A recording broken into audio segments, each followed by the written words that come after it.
Bonjour tout le monde, j'espère que vous allez bien. Mon nom est Marie Grégoire, je suis communicatrice, commentatrice politique et société à Radio-Canada. Bienvenue à ce premier séminaire, mais c'est le premier d'une série de 4 en compagnie de chercheurs chevronnés qui vont aborder des thèmes d'actualité qui vous touchent directement. Évidemment, on le sait, on vit dans des temps incertains, on se demande souvent de quoi va être fait demain, mais il est aussi important de se projeter dans l'avenir. Et se projeter dans l'avenir qu'on souhaite évidemment le plus tôt possible un avenir normal, mais ça, on ne sait pas encore, alors il faut faire avec, il faut vivre avec cette incertitude-là, tout en étant capable de prévoir, en étant capable de voir venir. Alors, pour observer et mieux comprendre la situation qui est occasionnée par le contexte de la pandémie, les comités sectoriels de main-d'œuvre de l'aérospatiale, du caoutchouc, de la métallurgie et du textile ont amorcé cette série de séminaires-là qui est issue d'une cellule de vigie qui est internationale qui a été mise en place suite à la première vague, donc à la première vague de la pandémie. Évidemment, ensemble, on va tenter de comprendre les perturbations dans l'économie, les perturbations politiques internationales et évidemment les impacts que ça peut avoir sur votre chaîne de valeur. On va aussi analyser, bien sûr, les transformations sur l'emploi, donc les transformations, les changements qui peuvent arriver au niveau de la main-d'œuvre dans le secteur manufacturier, évidemment, de façon à s'adapter à cette crise qui est ici, oui, mais aussi internationale. Donc ça aussi, ça peut avoir un impact sur vos organisations. C'est important de dire merci. C'est important de dire merci aux bailleurs de fonds de cette initiative-là. Et c'est la Commission des partenaires du marché du travail et sa présidente, Mme Audrey Murray, qui rendent le projet d'observation et d'analyse possible. Comment ça va fonctionner? C'est tout simple, mais on veut ça super interactif, par exemple. Donc, vous allez devoir participer. On veut aussi vous entendre. Alors, pour que vous puissiez en tirer le maximum, on va vous demander d'aller dans la section clavardage. Vous allez pouvoir poser vos questions et n'hésitez pas, dès les premières conférences, là, à rentrer vos questions. On va comme ça s'assurer de pouvoir justement les mettre en ligne, de bien les comprendre, de bien les saisir pour que lorsqu'arrivera le moment de mise en commun, on soit en mesure de le faire. Nos 3 conférenciers vont présenter pendant 15 minutes et je vous le dis, c'est un défi de taille pour eux parce que ce sont des professeurs et des professeurs, c'est habitué d'avoir une classe pendant au moins 3 heures, d'interagir avec une classe pendant au moins 3 heures et là, cette fois-là, on leur a donné le défi du 15 minutes. Donc, une fois qu'on aura cerné un peu, ou je dirais, dressé les pourtours des enjeux géopolitiques, des impacts sur l'économie et sur la chaîne de valeur manufacturière, on va mettre ça en commun, on va prendre vos questions, on va échanger. Alors, sans plus tarder, c'est le temps de plonger. On le sait, la pandémie, ça a mis en lumière plusieurs problèmes et ça c'est pas différent au niveau des enjeux internationaux. Donc, avec l'élection américaine qui est dans un dodo, comme on dirait, donc dans à peine un dodo, on a besoin d'essayer de comprendre quelles vont être les interactions géopolitiques et pour nous éclairer, Loïc Tassé est politologue spécialiste de la Chine et de l'Asie et il va nous présenter justement les enjeux géopolitiques et va tenter de nous aider à comprendre comment il va y avoir un nouvel équilibre, une nouvelle balance. Loïc, à vous la parole. Bonjour, merci Marie. Bonjour à tous et à toutes. Je suis très heureux d'être avec vous aujourd'hui. En effet, Marie, on vit une période qui est assez particulière dans l'histoire du monde et je n'hésiterai pas à dire que depuis la chute de l'URSS, on vit probablement la période qui va entraîner les plus grands changements au niveau international, mais aussi au niveau national. Ça va entraîner des changements qui vont avoir un impact sur l'emploi, qui vont avoir un impact sur l'environnement, sur les chaînes de valeur, sur toutes sortes de sujets dont on va discuter aujourd'hui. Et aujourd'hui, dans cette conférence, on a adopté un petit peu le principe de l'entonnoir, c'est-à-dire que je vais vous parler des grands paramètres internationaux. Je vais parler particulièrement de la Chine et des États-Unis, d'ailleurs des États-Unis d'abord avant la Chine, parce que ces deux pays représentent en parité de pouvoir d'achat 40% de l'économie mondiale. Donc, il est très important de voir comment ces deux pays se structurent et comment eux-mêmes, dans leurs relations, restructurent l'économie mondiale. Alors, quand on regarde ce qui se passe, on s'aperçoit que la COVID-19 a véritablement, comme je le disais tout à l'heure, révélé, catalysé en fait un certain nombre de problèmes qui existent à l'interne, non seulement aux États-Unis, mais aussi en Chine.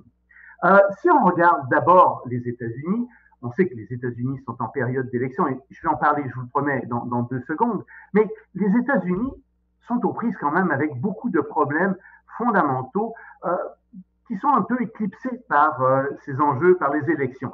Leurs infrastructures sont vieillissantes, on s'en souviendra, Donald Trump voulait en faire un enjeu électoral en 2016, on n'en parle plus maintenant, mais c'est là, il faudra investir de l'argent là-dedans. L'environnement pose des problèmes incroyables, on a vu les incendies, on a vu de forêts, on a vu les problèmes avec les ouragans qui sont plus violents que jamais, mais en même temps, on sait bien qu'il y a un problème racial aux États-Unis qui s'est exacerbé, et en fait, il y a une polarisation extrême de l'opinion publique qui vient en grande partie aussi des inégalités qui perdurent aux États-Unis.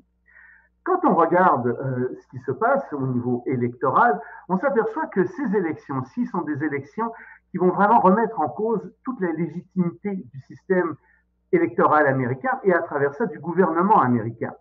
Bien sûr, on s'attend, et les sondages le pensent, à ce que Biden remporte le vote populaire. Tous les sondages vont dans ce sens-là, et il pourrait même y avoir une vague, il pourrait y avoir une vague demain soir démocrate qui va être très forte. Le problème, c'est un problème, excusez-moi, c'est mon téléphone, le problème, donc, ça fait partie des choses qui arrivent, Loïc. Vous êtes un homme en demande, alors on comprend ça. Il arrête de sonner habituellement tout seul. Donc, mais ça, c'est du temps que je veux récupérer oui, oui, c'est ça. Je vous donne ces secondes-là de plus. Donc, je reviens à ce que je disais. On est donc dans une crise aux États-Unis qui est une crise de légitimité qui est très réelle. On pense qu'il va y avoir effectivement que Biden va remporter le vote populaire. Par combien?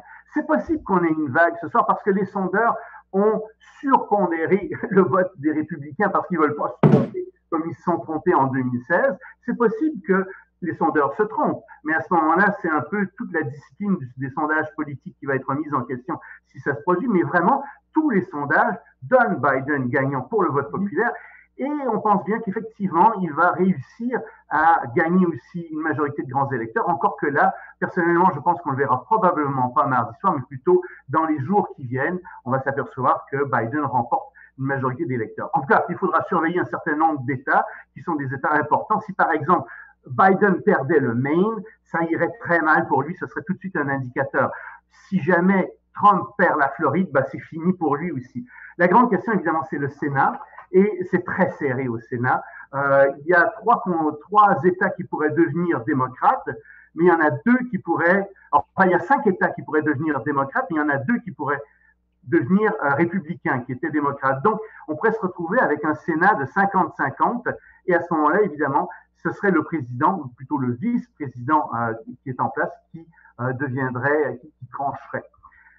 Toujours est-il que ce qui se produit aux États-Unis en ce moment va avoir des impacts immenses sur nous si jamais c'est Biden qui remporte l'élection. Parce qu'il va augmenter les impôts des corporations, parce que surtout il a un plan vert. D'ici 2050, il veut que les États-Unis soient carboneutres. Ça signifie donc que ça va avoir un impact sur l'énergie, sur le Canada de manière générale. Et attendez-vous, si jamais le plan vert rentre, à ce qu'on ait des problèmes à exporter notre énergie vers les États-Unis, pas seulement le gaz et le pétrole, mais également l'électricité. Parce que ça signifie que dans une dizaine d'années, les États-Unis, peut-être moins même, vont avoir des sources d'énergie très bon marché, qui vont concurrencer notre hydroélectricité. Mais surtout, et c'est ça qu'il faut bien voir, il y a aux États-Unis, comme partout dans le monde, comme en Chine, j'y reviendrai tout à l'heure, il y a un problème fondamental qui est qu'on s'est rendu compte que les chaînes d'approvisionnement étaient en fait des chaînes qui étaient fragiles en raison de la pandémie, où on a vu qu'elles pouvaient être facilement interrompues, fragiles en termes de sécurité nationale. Les États veulent ramener près d'eux leurs chaînes de production principales, leurs chaînes de production qui sont véritablement clés. Et ça, c'est quelque chose de nouveau qui va contre un peu toute cette mondialisation qu'on avait auparavant. Est-ce que ça va être amené uniquement aux États-Unis? Pas nécessairement. Je pense que Biden a le souci de faire des choses avec ses alliés. J'en arrive à la Chine et à l'international. Biden, à l'international, est différent de Trump à plusieurs niveaux. Il veut rentrer dans l'accord de Paris sur le climat. Il va négocier, bien sûr, avec les alliés beaucoup plus, des alliances économiques. On n'est pas sûr que Trump puisse le faire. Mais s'il y a un endroit où les deux sont d'accord, c'est sur la Chine. quand on regarde ce qui sort de la Maison-Blanche, ce qui sort du Sénat, de la Chambre des représentants, ce qui sort du Pentagone, ce qui sort des agences de renseignement, on s'aperçoit que c'est unanime sur la Chine. Il y a une condamnation de ce qui se passe en Chine. Il y a aussi, évidemment, une inquiétude extrêmement forte de ce qui se passe sur le marché chinois. Et donc, les deux sont tout à fait d'accord là-dessus. Les deux veulent contrer l'influence de la Chine. Et ici, ça pose un problème. On ne sait pas exactement ce que Trump a en tête. Bien entendu, on a vu qu'il avait négocié des accords commerciaux pour essayer de réduire la balance commerciale, le déficit de la balance commerciale avec la Chine. Ça va continuer fort probablement. La grande différence serait probablement que Biden rentrerait dans l'accord de libre-échange d'Asie-Pacifique et qu'il collaborerait plus avec les alliés des États-Unis pour contrer l'influence de la Chine. Quand on regarde ce qui se passe en Chine, on s'aperçoit que depuis que Xi Jinping est arrivé au pouvoir, depuis 8 ans, il y a eu des changements incroyables. La Chine a vraiment dérivé vers un modèle économique et politique de plus en plus autoritaire et on peut même dire totalitaire de nos jours. La Chine a surtout, en 2015, énoncé une nouvelle politique qui s'appelle la politique fabriquée en Chine 2025. En 2025, 80% de tous les produits fabriqués en Chine, consommés en Chine, devront être fabriqués en Chine. Ça a été ça un électrochoc quand cette politique-là a été sortie. Ça a été un électrochoc aux États-Unis. Parce que les États-Unis, les compagnies aux États-Unis rêvaient de l'Eldorado chinois, se disaient 1,4 milliard de consommateurs, c'est fabuleux. Mais quand on dit non, on n'importera plus tant de produits, on veut que 80% des produits consommés en Chine soient fabriqués en Chine, ça signifie qu'il n'y a plus d'Eldorado en Chine. Et ça pose donc un gros problème et c'est probablement une des raisons pour lesquelles et le Parti républicain et le Parti démocrate ont cette dureté maintenant à l'égard de la Chine. Mais la Chine donc a beaucoup changé et la Chine, ça tombe bien, a eu ce week-end un plénum du Parti communiste chinois où on a appris des choses assez intéressantes. La Chine a sorti un nouveau modèle économique et je pourrais vous reparler de ce plénum en disant que d'un point de vue de spécialiste, il était ébahissant, c'est-à-dire qu'on revenait vraiment à une époque très maoïste, mais il était aussi ébouriffé d'une certaine manière, alors que les Chinois nous ont habitués à avoir des chiffres très concrets, des cibles, des objectifs, il y avait très peu de tout ça. Mais comme objectif, il y avait quoi? Il y avait comme objectif d'abord de doubler le PIB par habitant en Chine. Ce PIB est de 10 000 $ US par année. Ils veulent plus que le doubler, en fait, j'ai dit doubler, mais d'ici 2035, ils veulent parvenir à un PIB qui va être similaire à celui des pays industrialisés moyennement développés. On parle donc de 30-35 000 $ par habitant. Vous voyez l'effort de développement que ça va être. Et vous pourriez vous dire, ah, mais c'est merveilleux, voilà l'Eldorado. Non, ce ne sera pas un Eldorado parce que les Chinois sont retournés à un modèle de développement autarcique qui ressemble beaucoup, pour les gens qui sont familiers avec ça, à la vieille théorie des trois mondes qui avait été mise en place, qui avait été énoncée par Deng Xiaoping à l'ONU en 1973. À l'époque, la Chine et les pays en voie de développement se trouvaient en périphérie. Au centre, on avait, enfin, dans le cercle plus concentrique, on avait les États-Unis, on avait l'Europe et les pays industrialisés, et puis au centre, c'était les États-Unis et l'Europe. Eh bien, ça a changé complètement ce modèle, mais c'est toujours un modèle de trois cercles concentriques. Au centre, on trouve la Chine qui s'en va de plus en plus vers un modèle autarcique. La Chine qui veut être autosuffisante dans le plus de domaines possibles, en particulier, disent-ils, en sciences et en technologie. Autour de la Chine, dans un deuxième cercle, on trouve les pays qui participent aux routes de la soie. Et on comprend ici que les Chinois vont exporter d'abord dans ces pays, vont importer des matières premières de ces pays qui participent aux routes de la soie. Et le troisième cercle, eh bien, c'est le cercle extérieur, c'est le cercle dans lequel se retrouvent en particulier les États-Unis et leurs alliés. C'est un cercle qui n'est pas appelé à participer au commerce chinois tant que ça. Donc, il y a vraiment des changements énormes dans la façon de penser de la Chine. Et plus que ça, ces changements énormes s'accompagnent aussi d'une certaine agressivité de la Chine face aux États-Unis. On a vu par exemple récemment que Xi Jinping a célébré l'entrée en guerre des Chinois en Corée. Et c'est la première fois qu'il faisait ça, je crois, de mémoire, depuis au moins 40 ans en Chine. Et c'était un signe, donc, qu'effectivement, il s'attendait à retourner dans une certaine phase d'animosité vis-à-vis des États-Unis. Donc, les Chinois aussi s'attendent à ça. Et en Chine aussi, et je vais conclure là-dessus, devinez quoi?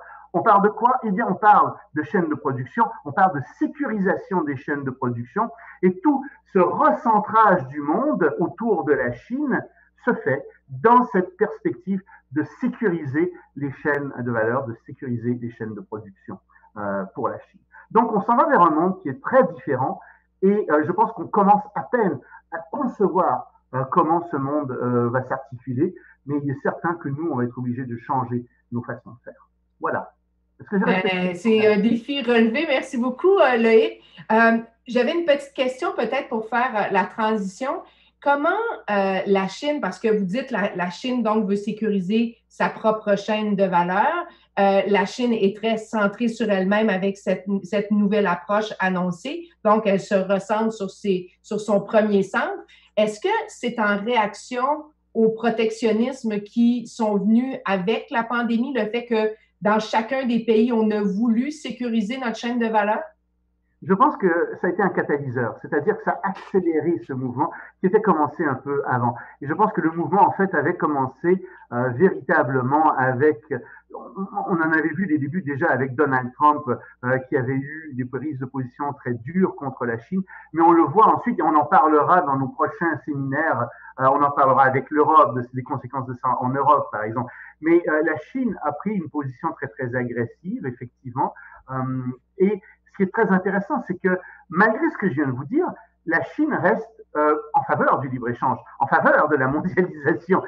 Mais le modèle qui se dégage de tout ça, c'est pas exactement ça. Il y a une différence entre ce qu'ils sont en train de faire et leurs bonnes intentions de garder la Chine ouverte au reste du monde. Oui, elle va rester ouverte, vous dirais-je, elle va rester ouverte pour les matières premières dont les Chinois ont absolument besoin, pour les produits qu'ils ne fabriquent pas bien en Chine, pour l'espionnage, pour bien entendu avoir plus de contact avec les universités. Et d'ailleurs, là-dessus, il y a un grave problème. Il y a de plus en plus d'universités qui se rendent compte que malheureusement, la coopération universitaire avec la Chine est de plus en plus unidirectionnelle et que tous les sujets extrêmement sensibles sont des sujets où on a beaucoup de problèmes. En premier lieu, par exemple, la virologie. Et comme par hasard, le centre de Wuhan, qui a été monté par les Français, qui a été construit par les Français, ce grand centre de recherche en virologie, d'où serait peut-être parti le virus, eh bien, les Français disent, mais on n'a aucun contact avec les chercheurs chinois, ou alors ils refusent l'accès, on a beaucoup de difficultés à avoir d'informations, et pourtant, on les a aidés à tout construire. Alors, on en est là aussi. Ben, merci beaucoup. On va pouvoir y revenir parce qu'effectivement, ça met la table sur la philosophie qu'on aura dans notre capacité à chacun d'avoir du multilatéralisme économique. Ce ne sera pas nécessairement évident parce que ce qu'on se rend compte, c'est quand c'est bon pour soi, on le fait, mais on ne le fait pas nécessairement pour servir tout le monde. Merci beaucoup, Loïc. Merci. On y va maintenant avec la perspective économique, parce qu'on le sait, le géopolitique a un effet sur cette perspective économique. Certains ont parlé d'une reprise en V, d'autres une reprise en U, d'autres maintenant parlent d'une reprise en K. Donc, dans certains secteurs, ça irait bien, dans d'autres, un peu moins bien, mais aussi pour les gens, hein, donc des gens pour qui les choses allaient relativement bien et d'autres qui seront peut-être laissés de côté. On a parlé des inéquités avec Loïc. Alors, tout ça va avoir un impact sur l'emploi, sur notre capacité aussi de gérer nos États et nos entreprises. Alors, quel sera le portrait économique aussi pour le Québec? Jean-Guy Côté est avec nous, il est directeur associé de l'Institut du Québec. Bonjour, Jean-Guy. Bonjour, Marie. Alors, à vous la parole. Merci beaucoup. Alors, mon rôle est un peu de faire un peu portrait économique depuis le début de la pandémie et comment la reprise est en train d'évoluer partout dans le monde. Avant toute chose, j'aimerais parler un peu de ce qui s'est passé ici parce que c'est important de comprendre c'est quoi la dynamique locale, nationale, pour ensuite aller vers l'international. Donc, je sais que j'ai une présentation. Alors, ce qu'on voit à la diapo numéro 3, puis je vais essayer d'être... nous, les économistes, on aime beaucoup les graphiques et les chiffres, fait que je vais essayer d'être le plus le plus dynamique possible parce qu'il y a quand même beaucoup de chiffres dans mes affaires. Donc, à la diapo numéro 3, ce qu'on peut percevoir, c'est un peu la courbe du PIB canadien. Ce qu'on a vécu au printemps avec la pandémie, c'est un peu, c'est pas un accident de l'histoire, mais c'est un peu un état exceptionnel. On s'est posé la question, on est revenu dans le passé. C'est quand la dernière fois qu'on a eu ce type de choc-là économique? Il n'y a pas vraiment de modèle. Donc, c'est une nouveauté, un choc si rapide, si drastique, une coupure si agressive du PIB en si peu de temps. On n'a rien trouvé qui pouvait ressembler de près de ça. Il y a peut-être après la guerre, la pandémie de la grippe espagnole, mais rien d'aussi fort. Donc, c'est un choc exceptionnel pour le Canada. Puis vous voyez bien que la reprise est quand même bien amorcée. C'est comme un élastique. On a tiré l'élastique vers le bas, puis là, tout d'un coup, l'élastique remonte. Donc, c'est sûr que lorsqu'on tire vers le bas, l'élastique va remonter plus vite. Donc, actuellement, la reprise est quand même assez bien amorcée. Puis la deuxième vague, pour l'instant, n'a fait que ralentir quelque peu la reprise. Donc, on n'est pas en chute libre. On va le voir dans les prochains mois si ça se confirme. Mais on est actuellement dans une stabilisation de la reprise qui reprend de façon graduelle. Comment ça se répercute au Québec si on va à la diapo 4? En fait, toutes les industries ont eu le même type de choc, mais pourquoi j'ai mis la diapo 4? C'est intéressant parce qu'en gris, ce que vous avez, c'est l'industrie des services, puis en orange, c'est l'industrie des biens. Ce que vous pouvez voir, puis c'est votre domaine, le plus l'industrie des biens, c'est que l'industrie des biens a moins été touchée que l'industrie des services par la récession qui s'est amorcée en avril dernier pour des raisons évidentes. Une récession exogène, c'est-à-dire que c'est un choc externe. C'est le gouvernement, par cause du virus, pour des bonnes raisons, qui a décidé de contraindre l'économie. Mais c'est d'abord l'industrie des services qui en a subi les conséquences. L'industrie des biens a pu quand même reprendre ses activités. Donc, dans une économie qui continue à rouler, qui n'a pas encore eu le choc externe de moins de clients, les usines ont réouvert, les entreprises ont réouvert plus facilement dans l'industrie des biens. Donc, la reprise a pu s'amorcer. Comme vous voyez, on est revenu quand même à des niveaux assez semblables à ceux qui prévalaient avant la pandémie. Il reste encore un espace à aller chercher, mais on est en bonne voie de récupérer cet espace. Ce qui fait qu'on va à la diapo 5.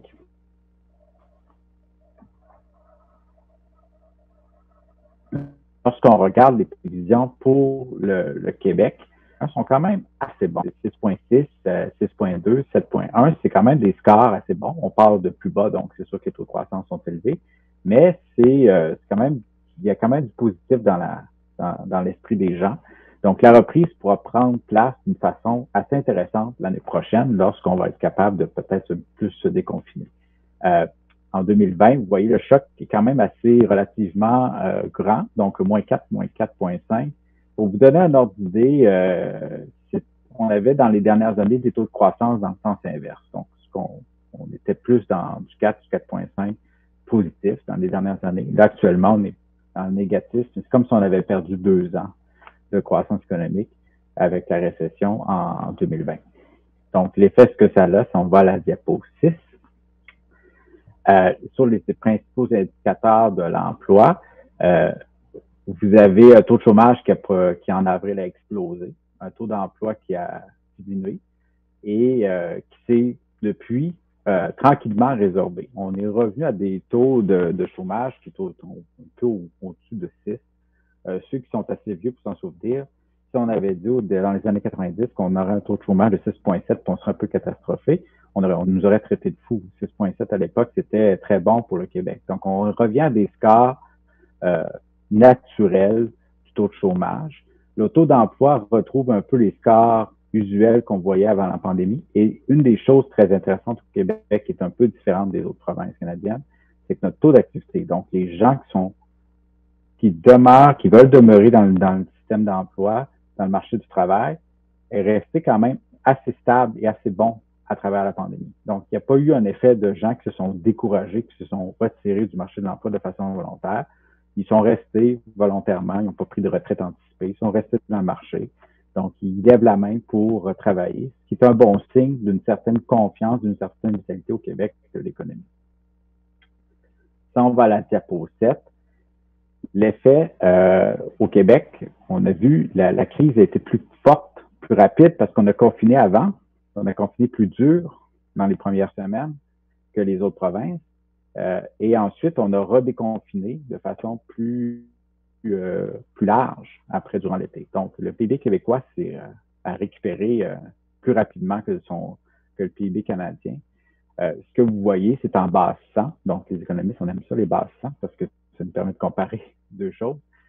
Donc, 2018 étant la bassant, le PIB québécois est revenu un petit peu plus élevé à son niveau de 2018. Donc, on est comme je vous disais, on a perdu à peu près 2 ans de croissance. C'est à peu près ça qu'on a perdu avec la crise. Mais on est toujours en croissance positive, donc c'est quand même bon signe. Vous voyez, le PIB canadien, lui, a encore un peu de chemin à faire pour récupérer son niveau.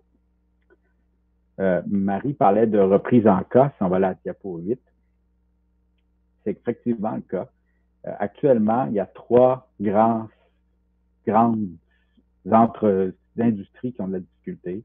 Donc, c'est les services d'hébergement de restauration, ce qui est une évidence à cause de la pandémie. Les autres services que les administrations publiques, c'est-à-dire la coiffure, les services un peu plus de soins individuels, et information, culture et loisirs qui ne peuvent pas nécessairement organiser des choses pour soutenir leur industrie. Donc, il reste ces 3 industries-là dont le nombre d'emplois est encore plus bas de ce qu'il était avant la pandémie. Mais si vous allez dans le bas, regardez l'avant-dernière ligne, commerce de gros et de détail qui est en vert, on a plus d'emplois actuellement dans cette industrie-là qu'on en avait avant la pandémie. Donc, il y a eu des récupérations assez agressives dans plusieurs domaines parce que il y avait déjà des pénuries de main-d'œuvre dans ces domaines-là auparavant. Donc, il y a eu un moment où les gens ont pu profiter pour aller chercher la main-d'œuvre qui leur manquait. Alors, si on garde ça à l'esprit, c'est quoi la dynamique au Québec? Au Canada, on a eu une récession agressive, on a eu une crise économique agressive, et là, on a une reprise qui est quand même assez stable et assez bonne. Et ça, c'est sans compter là, on affronte la deuxième vague actuellement, mais c'est donc dire qu'on partait quand même assez solidement vers la deuxième vague. Et là, à voir, est-ce que les entreprises vont passer à travers? Donc, qu'est-ce qui arrive maintenant au niveau international? Comment nous, on se compare au niveau international? Ça va à la diapo 9. Alors, à la diapo 9, vous avez le PIB américain en bleu, canadien en rouge, québécois en vert, celui de la Chine en jaune et celui en bleu très foncé européen. Ce que vous pouvez constater, c'est que les économies dites occidentales, on fait 5 minutes, les économies occidentales ont à peu près le même modèle de crise. Celui de la Chine est complètement différent, pour une raison évidente.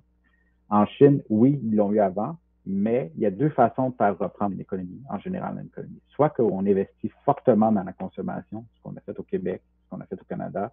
On a soutenu le revenu disponible des gens avec la PCU, entre autres. Donc, on leur a donné la possibilité de consommer. Ou on investit beaucoup dans le capital. Et les Chinois, ce qu'ils ont fait, c'est qu'ils ont investi énormément dans leur capital.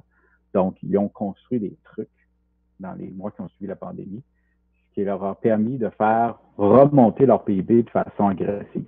Actuellement, ils changent un peu leur stratégie. Leur portefeuille de stratégie de reprise change.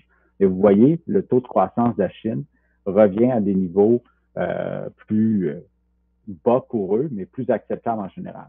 Donc, ce que vous avez à la diapo 10, c'est évidemment les taux de croissance mondiaux pour l'ensemble des pays. Le seul qui est positif, c'est la Chine à 1,9. Tous les autres sont en négatif pour l'année en cours. Donc, c'est clair que tous les pays outre la Chine, ont certains problèmes, certains rattrapages à faire. Donc, j'arrive à la diapo 11.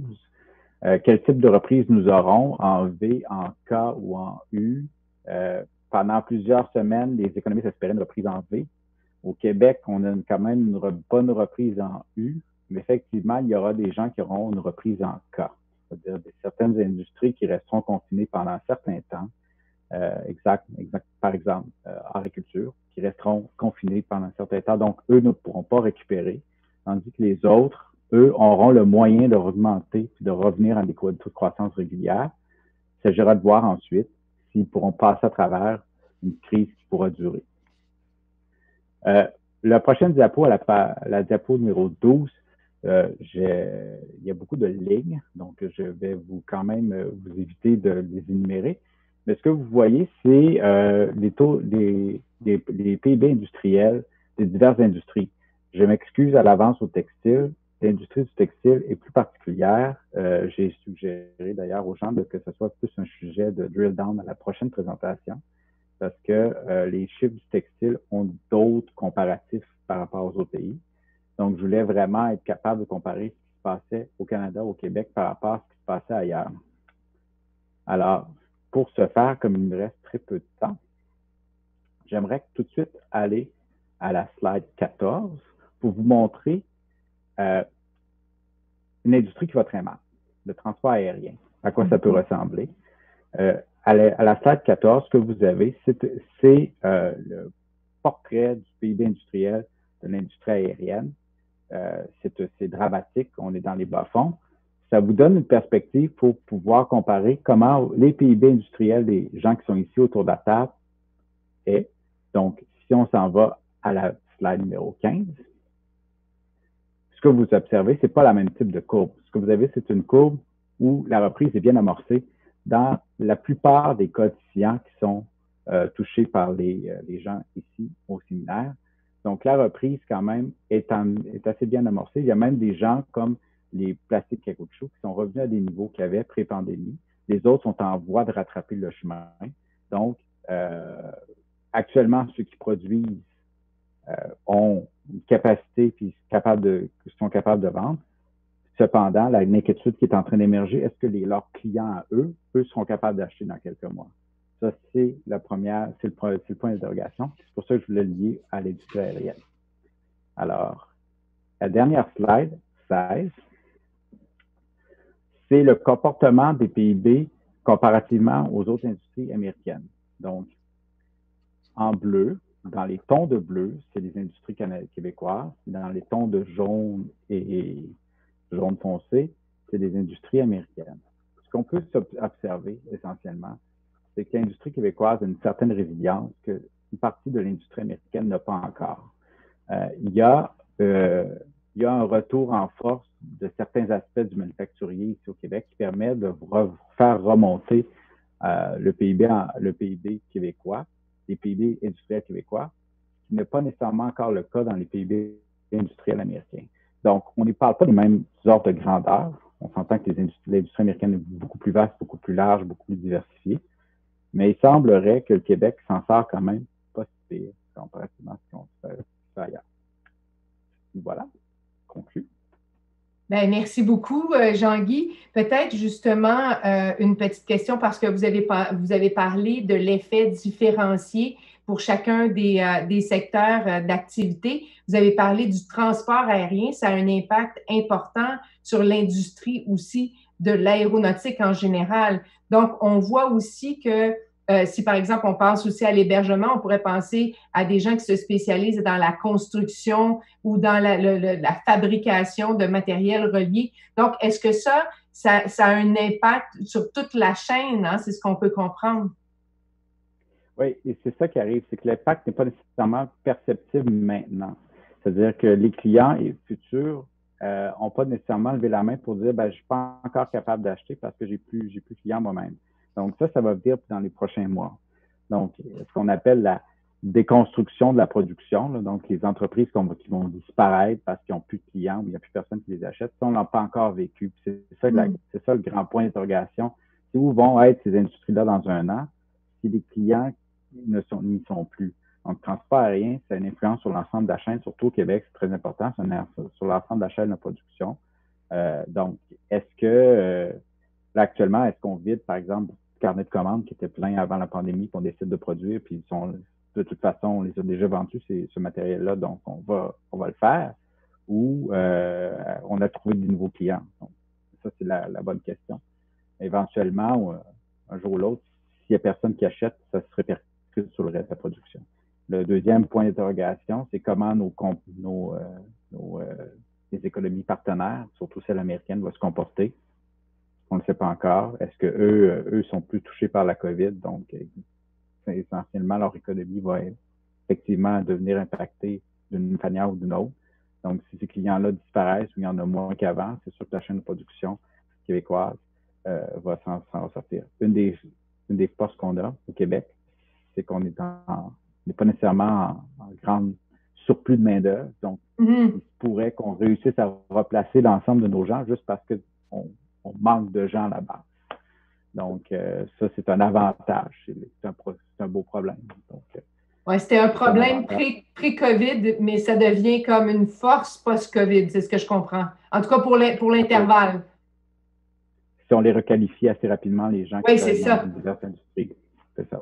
Oui. On aura ce défi-là, donc, de requalifier. Merci beaucoup, Jean-Guy. On va y revenir de toute façon parce que c'est, je pense, le cœur, un des cœurs du problème que de s'assurer que tout le monde puisse se replacer, se requalifier ou peut-être réinventer son organisation. Je sais que c'est un mot qui achale beaucoup, le mot réinventer, mais en quelque part, on se rend compte, je pense entre autres à l'industrie du textile qui s'est réinventée en partie pendant cette crise-là. Alors, peut-être qu'il y a des opportunités dans d'autres secteurs, mais on l'a vu, il y a des tensions internationales qui sont exacerbées par la crise, c'est ce que Loïc nous a présenté, des scénarios de reprise qui varient donc en fonction des secteurs d'activité économique. Quand on additionne ces deux facteurs-là, ben, c'est important d'essayer de comprendre les effets sur nos chaînes de valeur respectives quand on est dans une industrie. Pour nous aider à y voir plus clair, Mathieu Dupuis, professeur en relations de travail à la TELUC à l'Université du Québec, et Grégor Meuret, qui est professeur titulaire à l'École des relations industrielles et titulaire de la chaire de recherche du Canada sur la mondialisation et le travail. Et on va commencer par Mathieu. Merci beaucoup, vous deux, d'être là. Merci, Marie. Alors, je vais présenter cette intervention sur les chaînes de valeur et puis Grégor pourra prendre les questions difficiles après. Il ne faut pas hésiter d'ailleurs à poser des questions, Mathieu. Je le rappelle encore, hein, c'est dans la section Converser. Vous y allez. Vous pouvez y aller de vos commentaires qui peuvent nous faire réagir, qui peuvent faire rebondir nos conférenciers. Alors, n'hésitez pas. Alors, à vous la parole, Mathieu. D'accord, oui. Évidemment, nous sommes deux chercheurs spécialistes du travail et de l'emploi, mais il fallait, je pense, pour cette série de 4 séminaires, dresser un portrait de ce qui se passe dans l'économie politique internationale et les chaînes de valeur. Alors, je vais m'attarder à ça. Si on pouvait passer à la deuxième diapositive. Moi non plus, je n'ai pas le contrôle comme Jean-Guy. En ce qui est trait à la mise en contexte, hein, Loïc en a parlé, je vais peut-être pousser ça un peu plus loin. Lorsque je faisais mes études, il y avait cette thèse joviale de la mondialisation hein, que Thomas Friedman, le commentateur du New York Times, le chroniqueur du New York Times, avait bien illustré avec « The world is flat hein, », le monde est plat. Tous les pays auraient les mêmes chances hein, dans l'économie mondiale, sauf en ce qui a trait à la main-d'œuvre, différents niveaux de qualification, de salaire. La Chine entre en 2001 à l'OMC, grande promesse de régularisation des échanges et aussi des flux monétaires.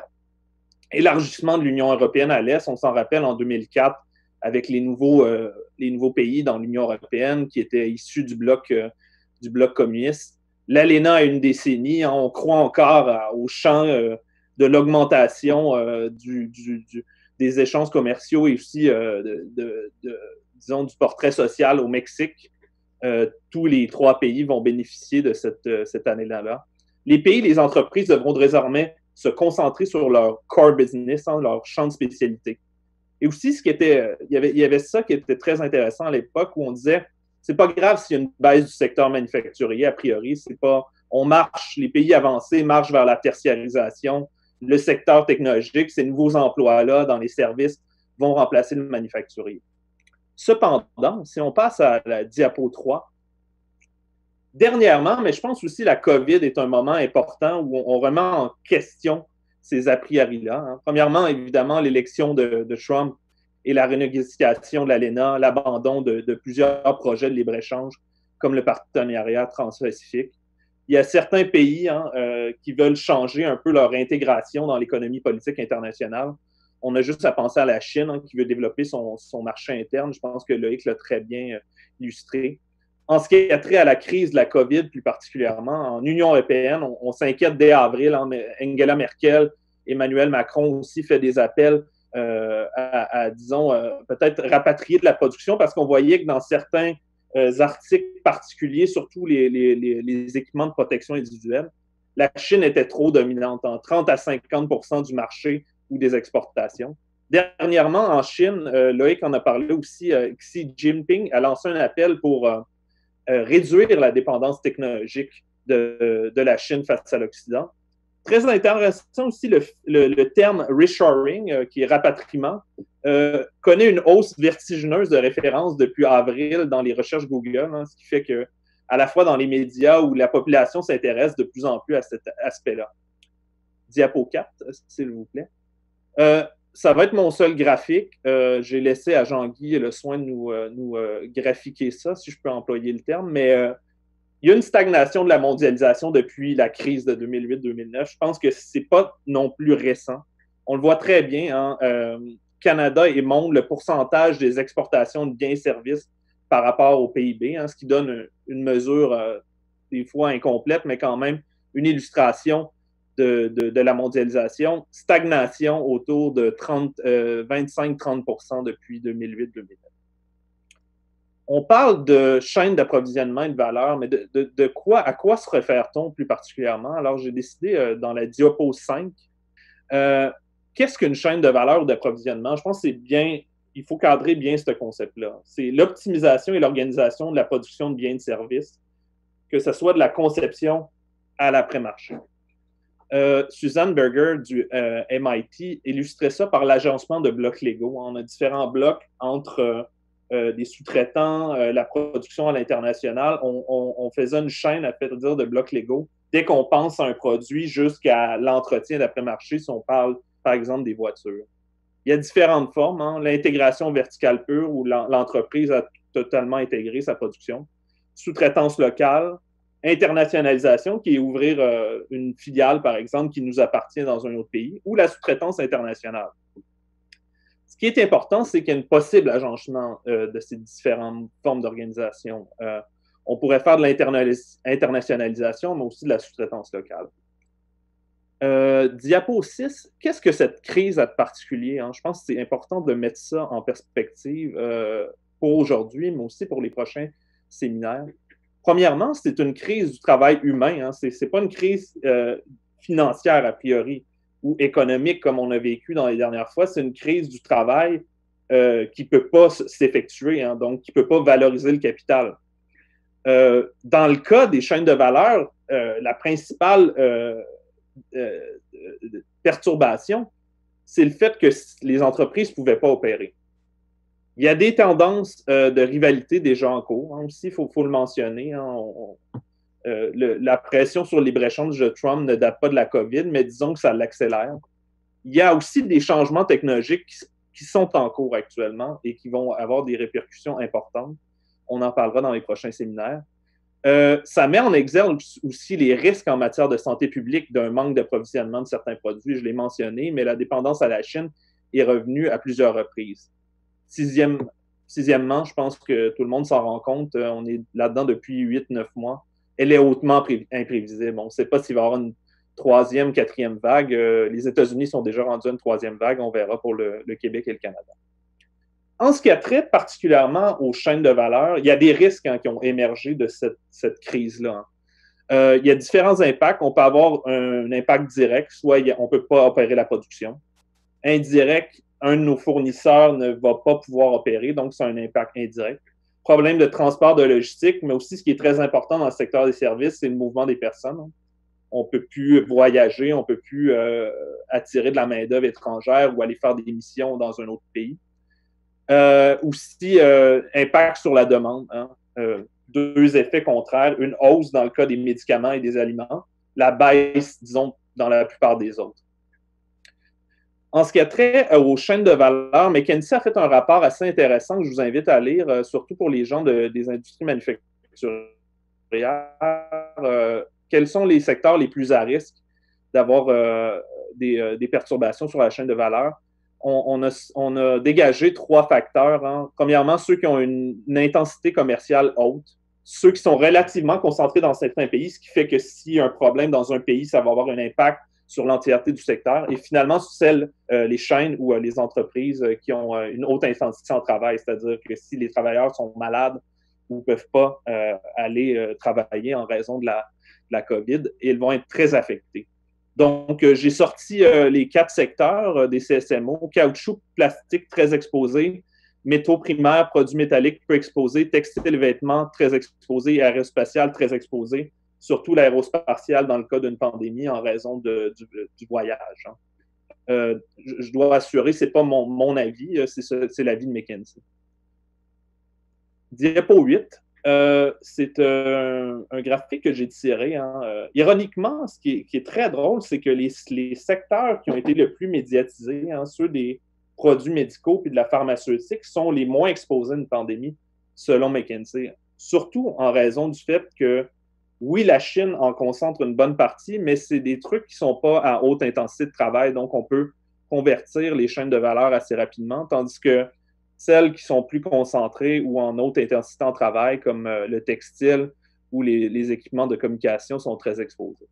2 autres phénomènes à l'œuvre, on l'a vu, il y a cette question de la dépendance de certains pays face à l'offre. Soit ils importent beaucoup d'un pays ou la demande, qui peuvent avoir des impacts sur les chaînes de valeur, notamment s'il y a une baisse de demande ou un problème d'approvisionnement. J'ai pris un exemple dans l'industrie du caoutchouc. 25% des plus de remplacements vendus dans l'Union européenne proviennent de la Chine. Ça, c'est une dépendance assez forte. Autre phénomène que certains spécialistes du travail vont parler en temps de grève, c'est une grève, mais là, elle est aussi saillante dans le cas d'une pandémie, c'est le juste à temps. La plupart des industries manufacturières, surtout dans l'industrie automobile, ont organisé depuis environ 30-40 ans leur industrie face à du juste à temps. Ce qui peut avoir une forte perturbation lorsqu'il y a des événements incontrôlables. Dans l'automobile, par exemple, les constructeurs auraient de 2 à 12 jours de stock pour construire leur voiture, ce qui fait que s'il y a une perturbation de 2 jours, tout dépendant de l'entreprise, il peut y avoir une fin de... La production ne pourra pas opérer. C'est de 7 à 17 jours chez les fournisseurs. Donc, il y a plusieurs personnes qui se demandent, est-ce qu'on va avoir un rapatriement ou un reshoring des activités manufacturières dans ce contexte-là? Le Conference Board a fait un sondage chez certains dirigeants d'entreprises. Allez-vous vous approvisionner plus chez des fournisseurs locaux? 34% ont dit oui tout de suite et 43% ont dit oui qu'après la COVID, il allait encore continuer à peut-être mettre en place cette stratégie-là. Dans le cas de McKinsey, en juin 2020, 93% des firmes planifiaient de rendre leur chaîne de valeur plus résiliente, c'est-à-dire plus apte à faire face à des chocs.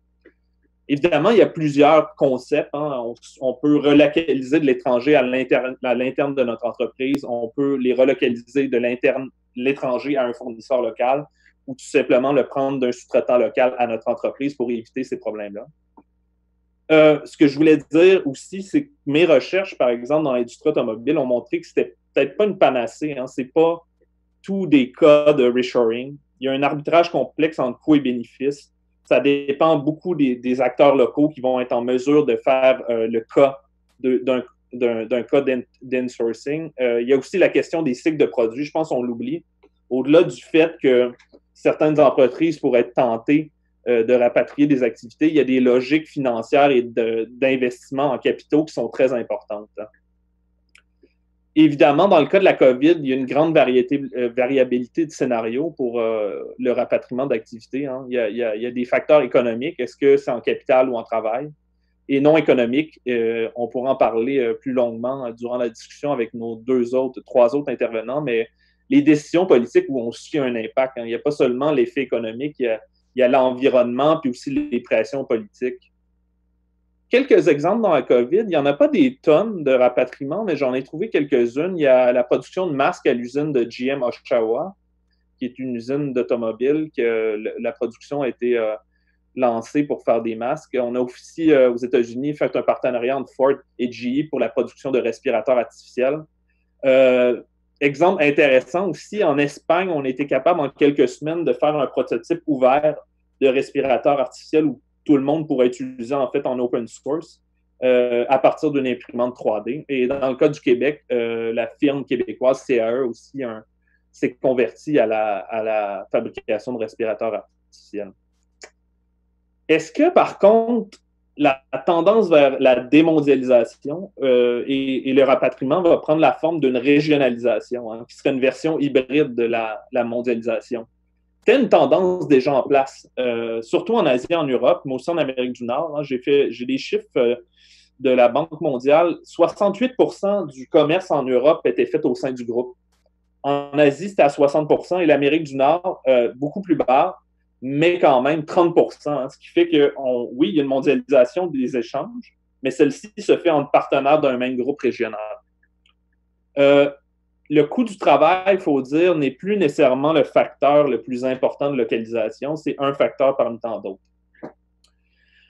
Exemples passés qui sont parfois équivoques, hein, on va dire, peut-être qu'on va aller plus vers le rapatriement d'activités. On cite souvent l'exemple de Fukushima, le tremblement de terre qui avait un impact sur la centrale nucléaire. Au contraire, le Japon a eu tendance, les firmes japonaises ont eu tendance de faire du offshoring et d'avoir plusieurs partenaires au cas où il y ait un autre événement comme ça. Donc, c'est pas sans équivoque, ce rapatriement-là. Les réponses des entreprises, des politiques, c'est dur à prévoir, mais il y en a quelques-unes qui sont intéressantes. Par exemple, dans l'Europe, on a déjà mis en place une discussion autour du Open Strategic Autonomy, où on aurait une autonomie plus grande au sein du groupe. Le Japon a aussi offert des subventions pour des firmes qui rapatriaient durant la crise de la COVID. Au plan des entreprises, c'est aussi complexe, mais McKinsey dit peut-être qu'on devrait aller vers un approvisionnement dual, augmenter les inventaires ou faire du nearshoring ou la régionalisation pour vraiment être en mesure de contrôler nos chaînes de valeur. Des réponses sectorielles spécifiques que j'ai trouvées pour les 4 secteurs qui nous concernent viennent surtout d'Europe, où il y a quand même une tradition de dialogue social assez forte, donc ça ne me surprend pas. En France, pour l'aéronautique, le rapport Nogal est assez intéressant, où on demande aux entreprises de se consolider, de peut-être faire du reshoring aussi. Eurométaux a dit qu'il faut qu'on fasse reconnaître le secteur comme étant essentiel pour certaines activités. Dans le textile aussi, on discute de rapatriement et de résilience de la chaîne de valeur. Et dans le cas de l'industrie chimique, est-ce qu'on pourrait peut-être augmenter notre production au plan local pour les équipements de protection individuelle, pardon. En ce qui a trait à la diapo 15, les restructurations d'entreprises, là aussi, c'est peu clair ce qui va arriver parce que les chiffres que j'ai fait sortir dans l'Union européenne, par exemple, il y a une perte d'emploi. Au Canada, c'est assez intéressant. Il y a une stabilité même dans le secteur manufacturier.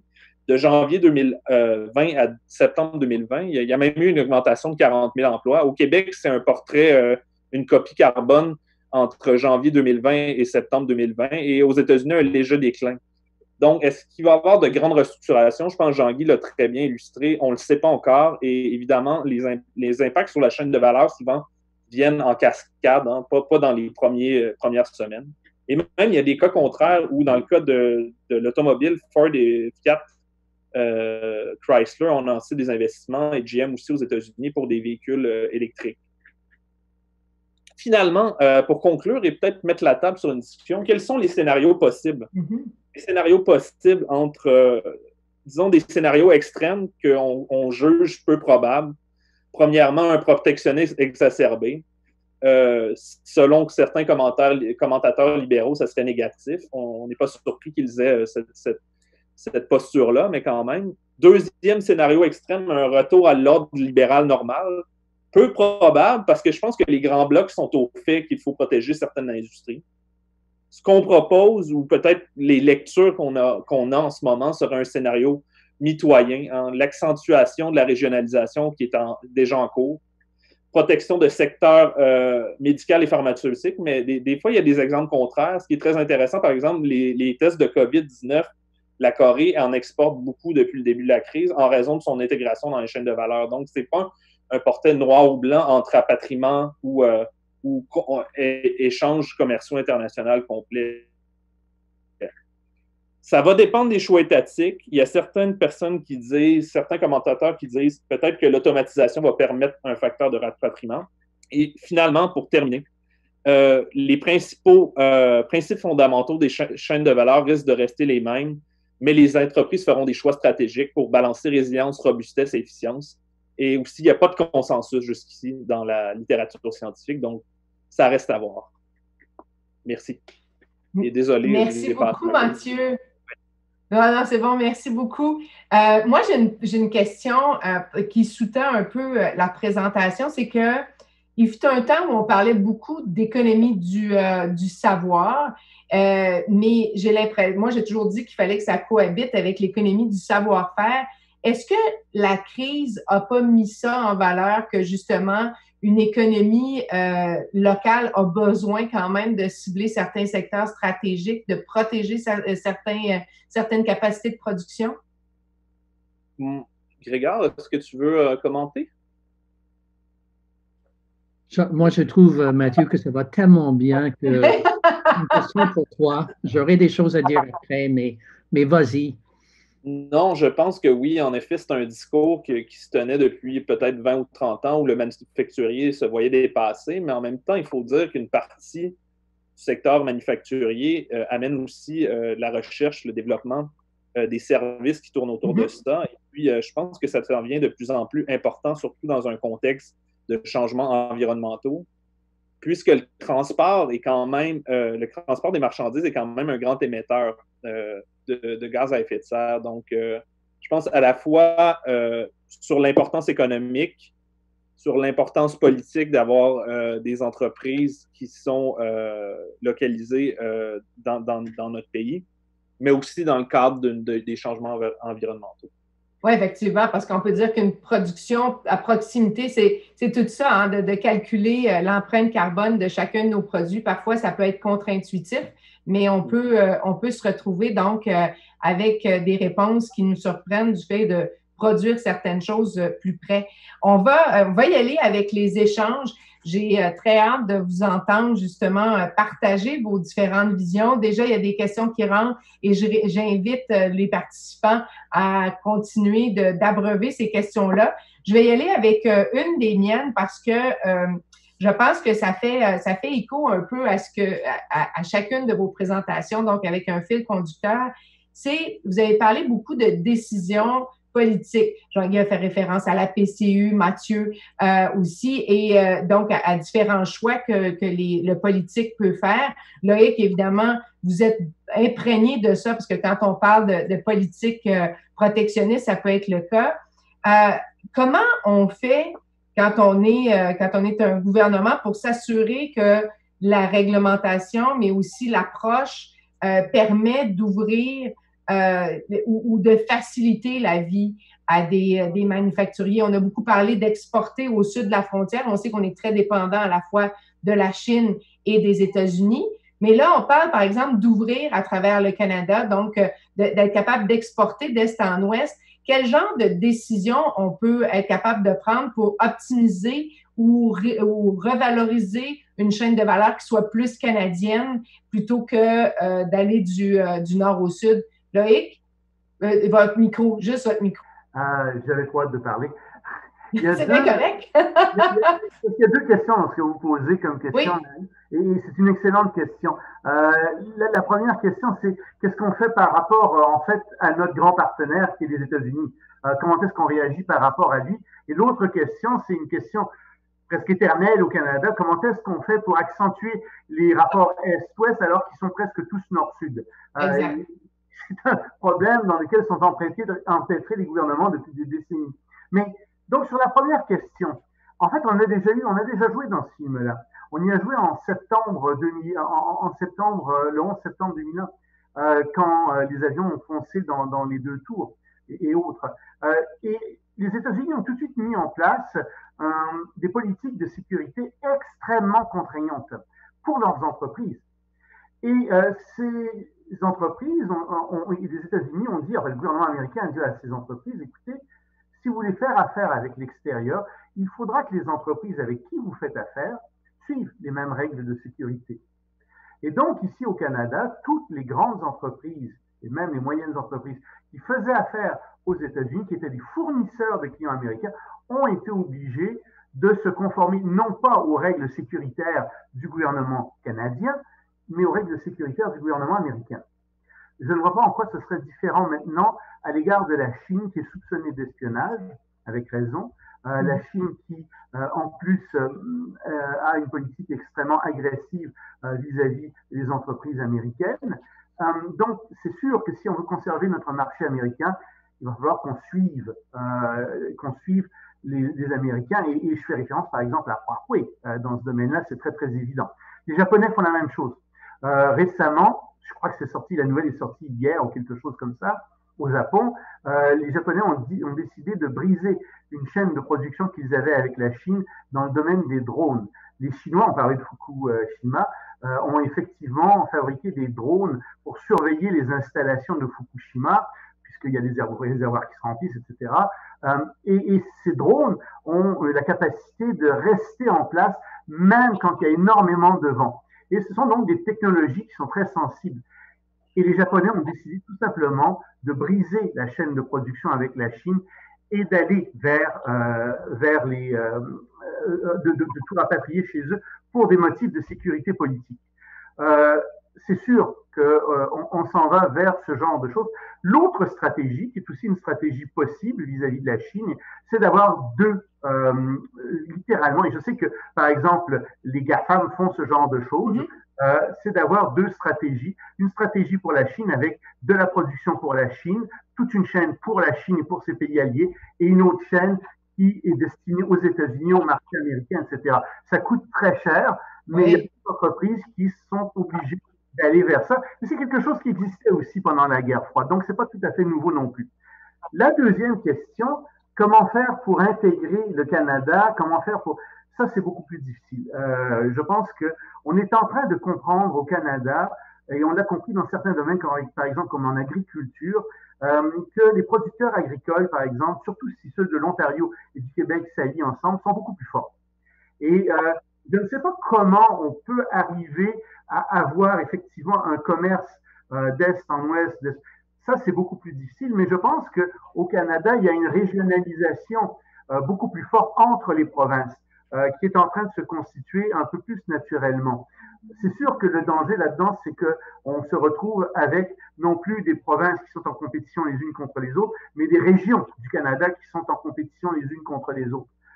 On peut voir ça comme une étape vers une plus grande, vers un plus grand commerce Est-Ouest, mais j'ai pas la solution à ça. C'est une solution que les gouvernements canadiens cherchent depuis des décennies. Oui. C'est certain. Ben, c'est intéressant, mais il y a une question qui nous vient, qui est peut-être en lien dans l'intervention gouvernementale pour l'industrie aérospatiale et le transport aérien, pardon. Qu'est-ce qu'on peut entrevoir si le gouvernement ne fait pas d'investissement comme l'ont fait la France, les États-Unis? Jean-Guy, parce que vous avez réfléchi, je pense, au fait que cette industrie-là est désavantagée. On n'a pas dit encore, on ne sait pas encore ce qu'elle deviendra, mais on sait qu'il peut y avoir un effet domino. Donc, si les gouvernements n'interviennent pas massivement, qu'est-ce qui va advenir? Surtout quand les autres le font. C'est une excellente question parce qu'il faut comprendre aussi qu'ailleurs dans le monde, on a intervenu massivement pour les soutenir. Mais ici au Canada, je ne sais pas, est-ce que l'industrie aéronautique part avec plusieurs prises, malheureusement, surtout au niveau fédéral? Ça n'a pas été ciblé comme une industrie prioritaire alors que c'est une industrie structurante dans l'économie canadienne comme québécoise. Si on se rappelle des 5 groupes industriels ou industries prioritaires que le gouvernement fédéral avait adoptés en 2015-2016, l'aéronautique n'en faisait pas partie, alors que il y avait d'autres choses qui étaient moins perceptibles, comme étant aussi structurants. Donc, qu'est-ce qui va arriver? C'est une excellente question. C'est inquiétant parce qu'il y a du savoir technique de production qui doit être conservé. J'ai aucune crainte que nos amis de l'industrie aéronautique, des travailleurs se retrouvent ailleurs dans d'autres industries si la chance est là, parce que c'est quand même des gens très bien formés, mais la perte de cette connaissance-là vers d'autres industries risque d'être inquiétante. Donc, je pense qu'il y a un moment d'action là, dans les prochains mois là, qui doit être fait. Là. Donc, un appel à l'action pour nos gouvernements, parce qu'on l'a vu, Mathieu, vous y avez fait référence, CAE s'est transformé pendant cette crise-ci dans une entreprise capable de faire des respirateurs, mais comme le dit Jean-Guy, l'expertise, à un moment donné, qui se perd dans toute cette chaîne de valeur-là, ça fait en sorte que finalement, on ne devient plus un joueur. Oui, certainement. Puis je pense que dans le cas des respirateurs artificiels, c'est quelque chose de très ad hoc. Hein, Oui. Je ne crois pas peut-être que ça va survivre la crise la crise de la COVID. En ce qui est trait à la question sur les États-Unis, je trouve ça très important parce qu'on se trouve aussi à un moment semblable à celui de la crise de 2008-2009, hein, où lorsqu'Obama a été élu, on a mis en place le Buy American Act, là, qui était une mesure un Recovery Act, hein, pour la reprise économique, où on a vu que ça a eu un impact quand même chez les firmes manufacturières québécoises et canadiennes. On a qu'à penser à Novabus ou Bombardier, qui ont dû ouvrir des usines à Plattsburgh. Oui. Ça a été des bonnes opportunités d'exportation parce qu'on pouvait quand même allier ces nouvelles usines-là avec l'expertise qu'il y avait au Québec, hein, une complémentarité entre des sites à Saint-Jérôme, à Saint-François-du-Lac et à Plattsburgh. Mais pour le secteur aéronautique, je crois que Grégard va avoir un commentaire. Exact. Non. Mais mes collègues, vous voulez ajouter? Excusez-moi, mes collègues font si bien que j'hésite même à intervenir. D'abord, il faut additionner les perspectives. Oui, d'abord, je vais jouer l'avocat du diable pour le secteur aéronautique, non pas parce que je ne souhaite pas des investissements, mais pour mieux cibler la nature de la demande. Des investissements pour faire quoi? Et ça, c'est le nerf de la guerre. C'est-à-dire, pour maintenir des entreprises en attente de la demande pour des produits que les gens ne veulent pas tout de suite. Je pense que ça cible un besoin potentiel qui nous dirige vers la main-d'œuvre, en quoi nous sommes en train de faire le maintien du salaire pour le maintien du salaire et en quoi nous sommes en train de faire le maintien du salaire afin d'améliorer le savoir-faire et la capacité de faire. Et je pense qu'il faut avoir une certaine empathie pour nos gouvernements qui ont été tellement mal pris et devraient être extrêmement agiles pour réagir avec des politiques qu'ils ont quand même réussi à implanter et avec passablement d'expérimentation. Et les commentateurs ont la vision rétrospective 20 sur 20, mais ils ont tendance à sous-estimer la difficulté de mettre en place ces politiques. Alors jusqu'ici, c'était bien, mais il y a une opportunité qui est en quelque sorte gaspillée parce qu'il faut faire quelque chose avec cet investissement. Déjà, il y a un investissement juste pour maintenir les gens. Alors là, et je pense qu'on ne demande pas plus, et les gens de l'aérospatial sont en train d'élaborer un imaginaire de ce que ce pourrait être. Mais il faut être très ciblé, qui me mène à un deuxième point, et je surfe aussi ici sur les interventions des autres, c'est la question que nous allons vivre la revanche de la politique industrielle. Mm-hmm. Et tout ce que Loïc a dit au départ, l'effort de maintenir que ce soit la gestion macroéconomique à plus courte échéance, mais l'élection aux États-Unis et surtout l'élection des démocrates, le facteur environnemental, le refroidissement des relations diplomatiques entre les pays et le COVID nous poussent tous vers le besoin d'intervenir sur le plan des politiques industrielles. Et puis, on va avoir une vieille histoire de violon qui disent nous vivons une crise fiscale de l'État et l'État ne peut pas intervenir et ne doit pas sélectionner des gagnants.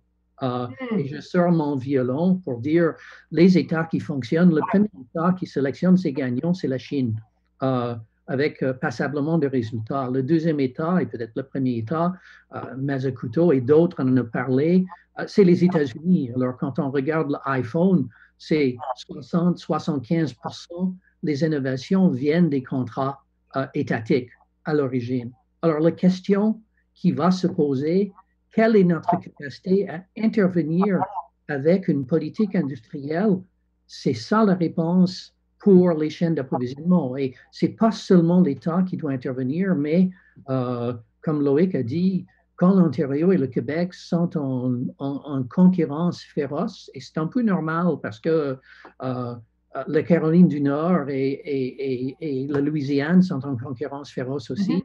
Alors ça, c'est pas mauvais, mais dans la mesure où il y a des politiques, et je pense que la politique par excellence qu'on vient de voir sur le plan industriel, et j'arrête là, c'est l'implantation de la production des voitures électriques par Ford à Oakville, qui n'est pas une mince affaire, et c'est le type de politique qui aura des effets à plus longue échéance. Et il faut imaginer, on a une capacité aérospatiale pour y revenir absolument fabuleuse, et il faut voir la variété de production et les investissements ciblés outre la formation et l'amélioration de la capacité, parce qu'il y aura des opportunités et il faut être capable d'en profiter.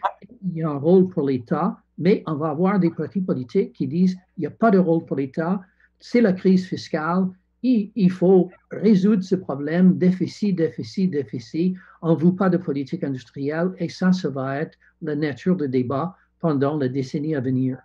Ah ben oui, un enjeu politique important, parce que j'allais demander à Jean-Guy juste avant, Loïc, parce qu'il y a deux éléments là-dedans. Il y a la formation, mais il y a la capacité aussi de l'État d'intervenir. Jean-Guy, je ne sais pas si vous êtes encore avec nous, mais j'allais vous demander justement le fait qu'on investisse beaucoup, que notre État, que le Canada ait investi massivement, que le Québec aussi ait investi à la hauteur de ses moyens. Est-ce que ça ne limite pas la capacité d'intervenir pour la suite? C'est une excellente question. J'ai fermé ma caméra parce que mon problème de connexion s'améliore peu. Sans problème. Effectivement. Écoutez, ce que je disais, la capacité, il faut comprendre que en termes de pourcentage de PIB, l'endettement canadien et québécois se compare assez favorablement avec ce qu'on voit ailleurs. Donc, il y avait un espace quand même pour intervenir. Il y a deux stratégies. Le Canada. On vous perd, Jean-Guy. Dans les derniers mois. Attendez, on a perdu, donc vous avez dit le Canada, puis on a perdu une partie de votre intervention. Ce que je disais, c'est que le Canada investit de façon massive dans l'économie. Le Québec, c'est garder une bonne marge de manœuvre. On avait 14 milliards dans la réserve. Je crois que ma connexion est très mauvaise, donc je suis vraiment désolé, mais alors ce que je disais, c'est que pour le Canada, la capacité est moins bonne qu'elle était au départ de la pandémie. Le Québec a encore une bonne marge de manœuvre pour intervenir. Donc, on verra quelles seront les stratégies du futur. Il reste de la place, entre autres, au Québec pour intervenir. Loïc, vous vouliez ajouter? Oui, je vais rajouter quelque chose parce que rebondir un peu sur ce que Grégor a dit, qui est très intéressant. Il a dit oui, la Chine fonctionne bien, mais attention, il n'y a pas que la Chine qui fonctionne bien, c'est toute l'Asie en général. Et l'Asie de l'Est, la Corée du Sud fait la même chose, le Japon, Taïwan, tous ces pays ont une politique industrielle, tous ces pays aident leurs entreprises. Et j'aimerais rajouter un exemple encore qui vient du Japon, qui est très intéressant, qu'on vient d'apprendre, c'est Mitsubishi, industrie lourde, qui a énormément de problèmes en ce moment avec ces industries lourdes. Qu'est-ce qu'ils ont demandé de faire? Ils ont demandé aux entreprises autour, aux entreprises compétitrices même, au Japon, de les aider. Et ils ont dit, écoutez, ce qu'on aimerait, c'est que pendant jusqu'à 3 ans, vous absorbiez une partie de nos travailleurs parce qu'on a besoin de cette main-d'œuvre-là, on a besoin de les garder. Est-ce que vous pouvez les prendre pour la transition? Et donc, ici, on voit qu'il y a une forte coopération qui existe au Japon, mais qui existe aussi dans d'autres pays. Plutôt que d'avoir simplement une pensée de compétition en disant « Ah, mon adversaire, mon voisin est par terre, je vais en profiter pour l'écraser davantage », il y a une solidarité qui joue, qui est beaucoup plus forte dans les pays asiatiques entre les entreprises que nous n'avons peut-être pas assez ici, mettons-le comme ça. Donc, bâtir cette solidarité-là, il y a une question qui nous vient des participants et ça fait, je pense, un peu un lien avec tout ce dont on a parlé parce qu'on a parlé, dans le fond, de secteurs qui sont plus à risque et on parlait de l'aéronautique.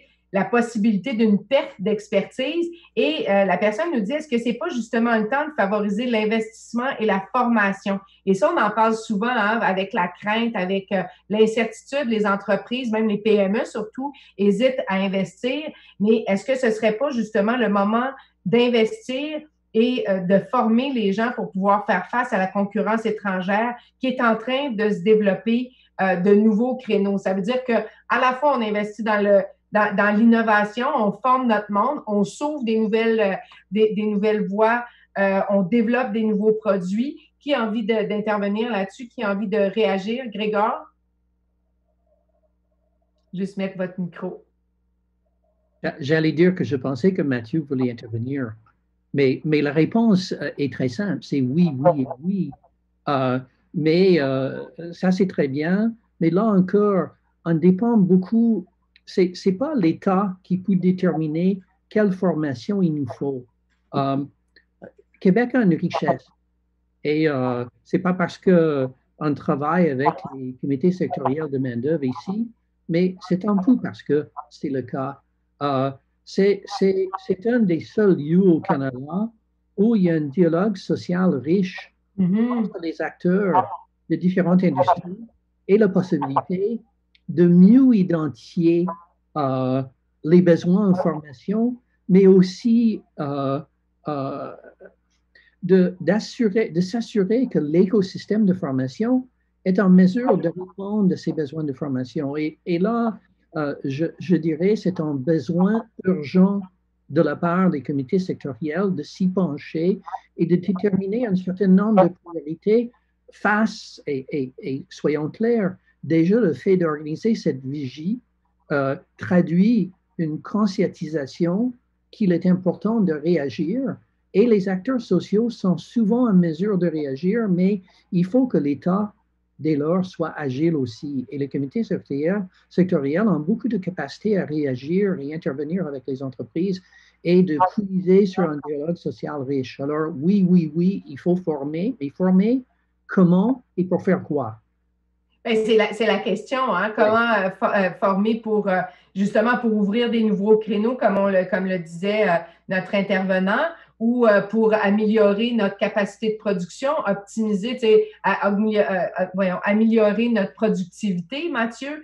Est-ce qu'on a des pistes sur vers où on devrait former? Parce qu'on on a beaucoup parlé, le gouvernement a lancé un programme de requalification, mais on ne veut pas nécessairement requalifier les gens, on veut les faire grandir dans leur créneau d'expertise.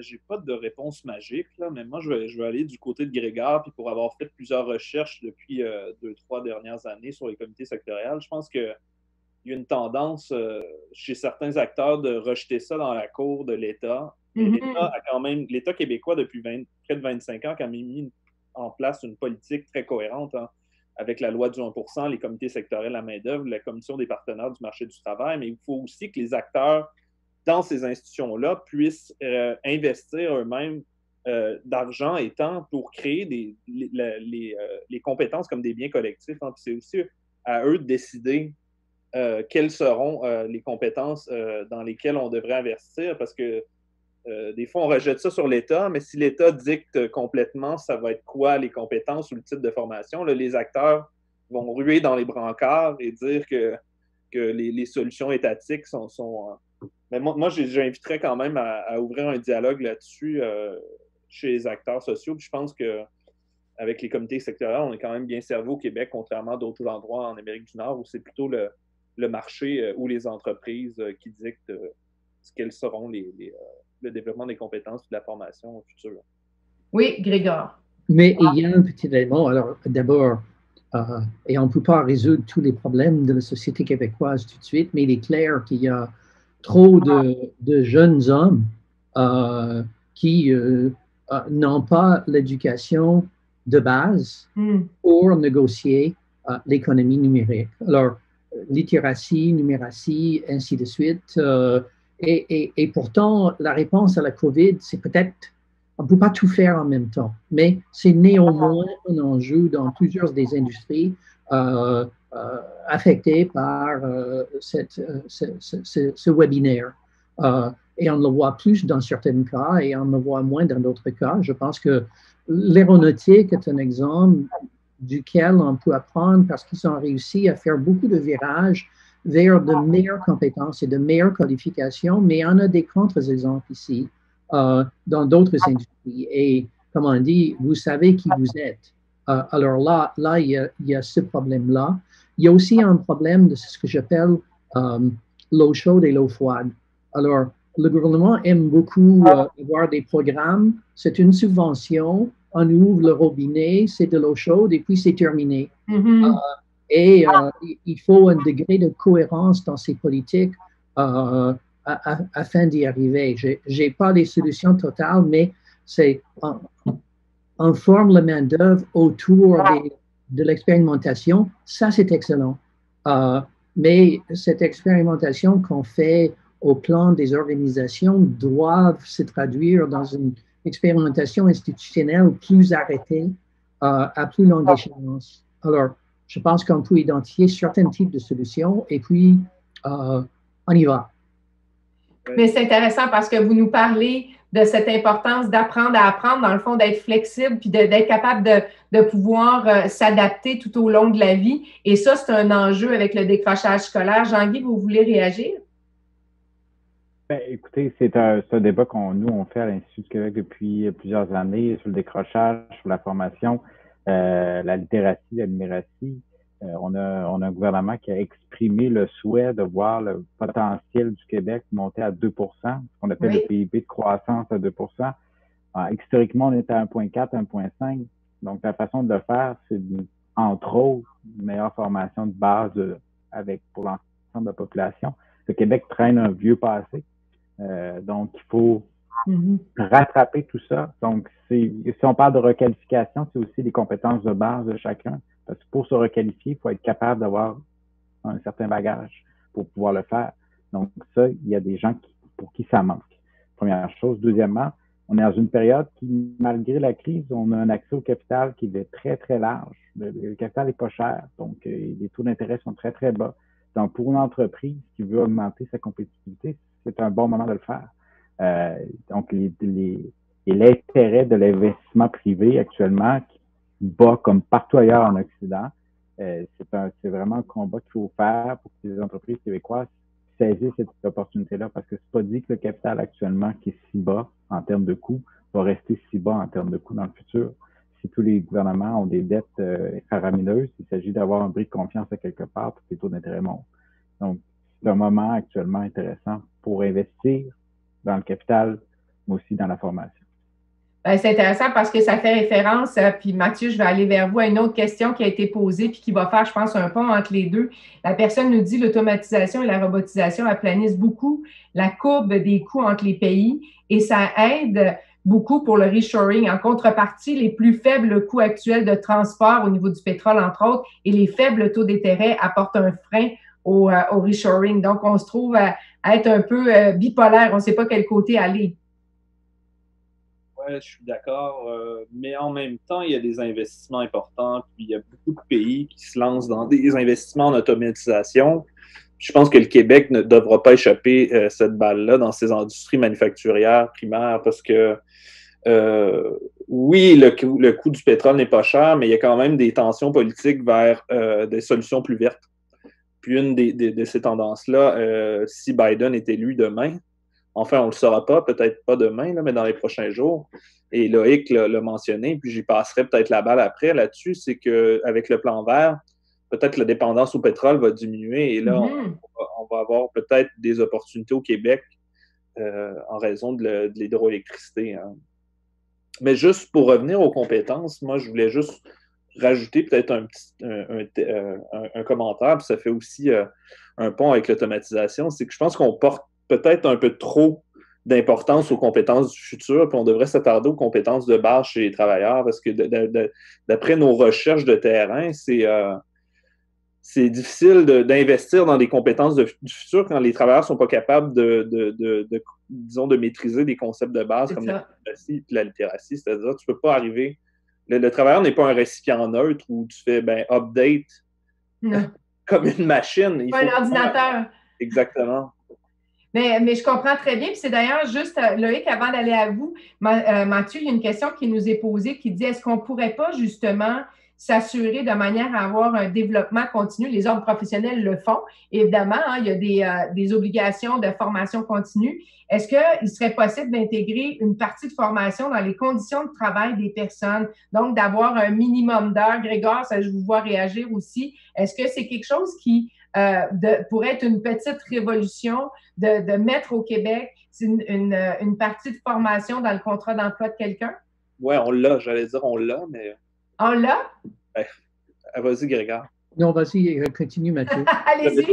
On ne l'a pas dans le contrat de travail, mais on s'est quand même doté en 96 ou 97 d'une politique assez importante. Puis il y a beaucoup d'entreprises qui vont juste payer dans le fonds de développement. Ah, le 1%.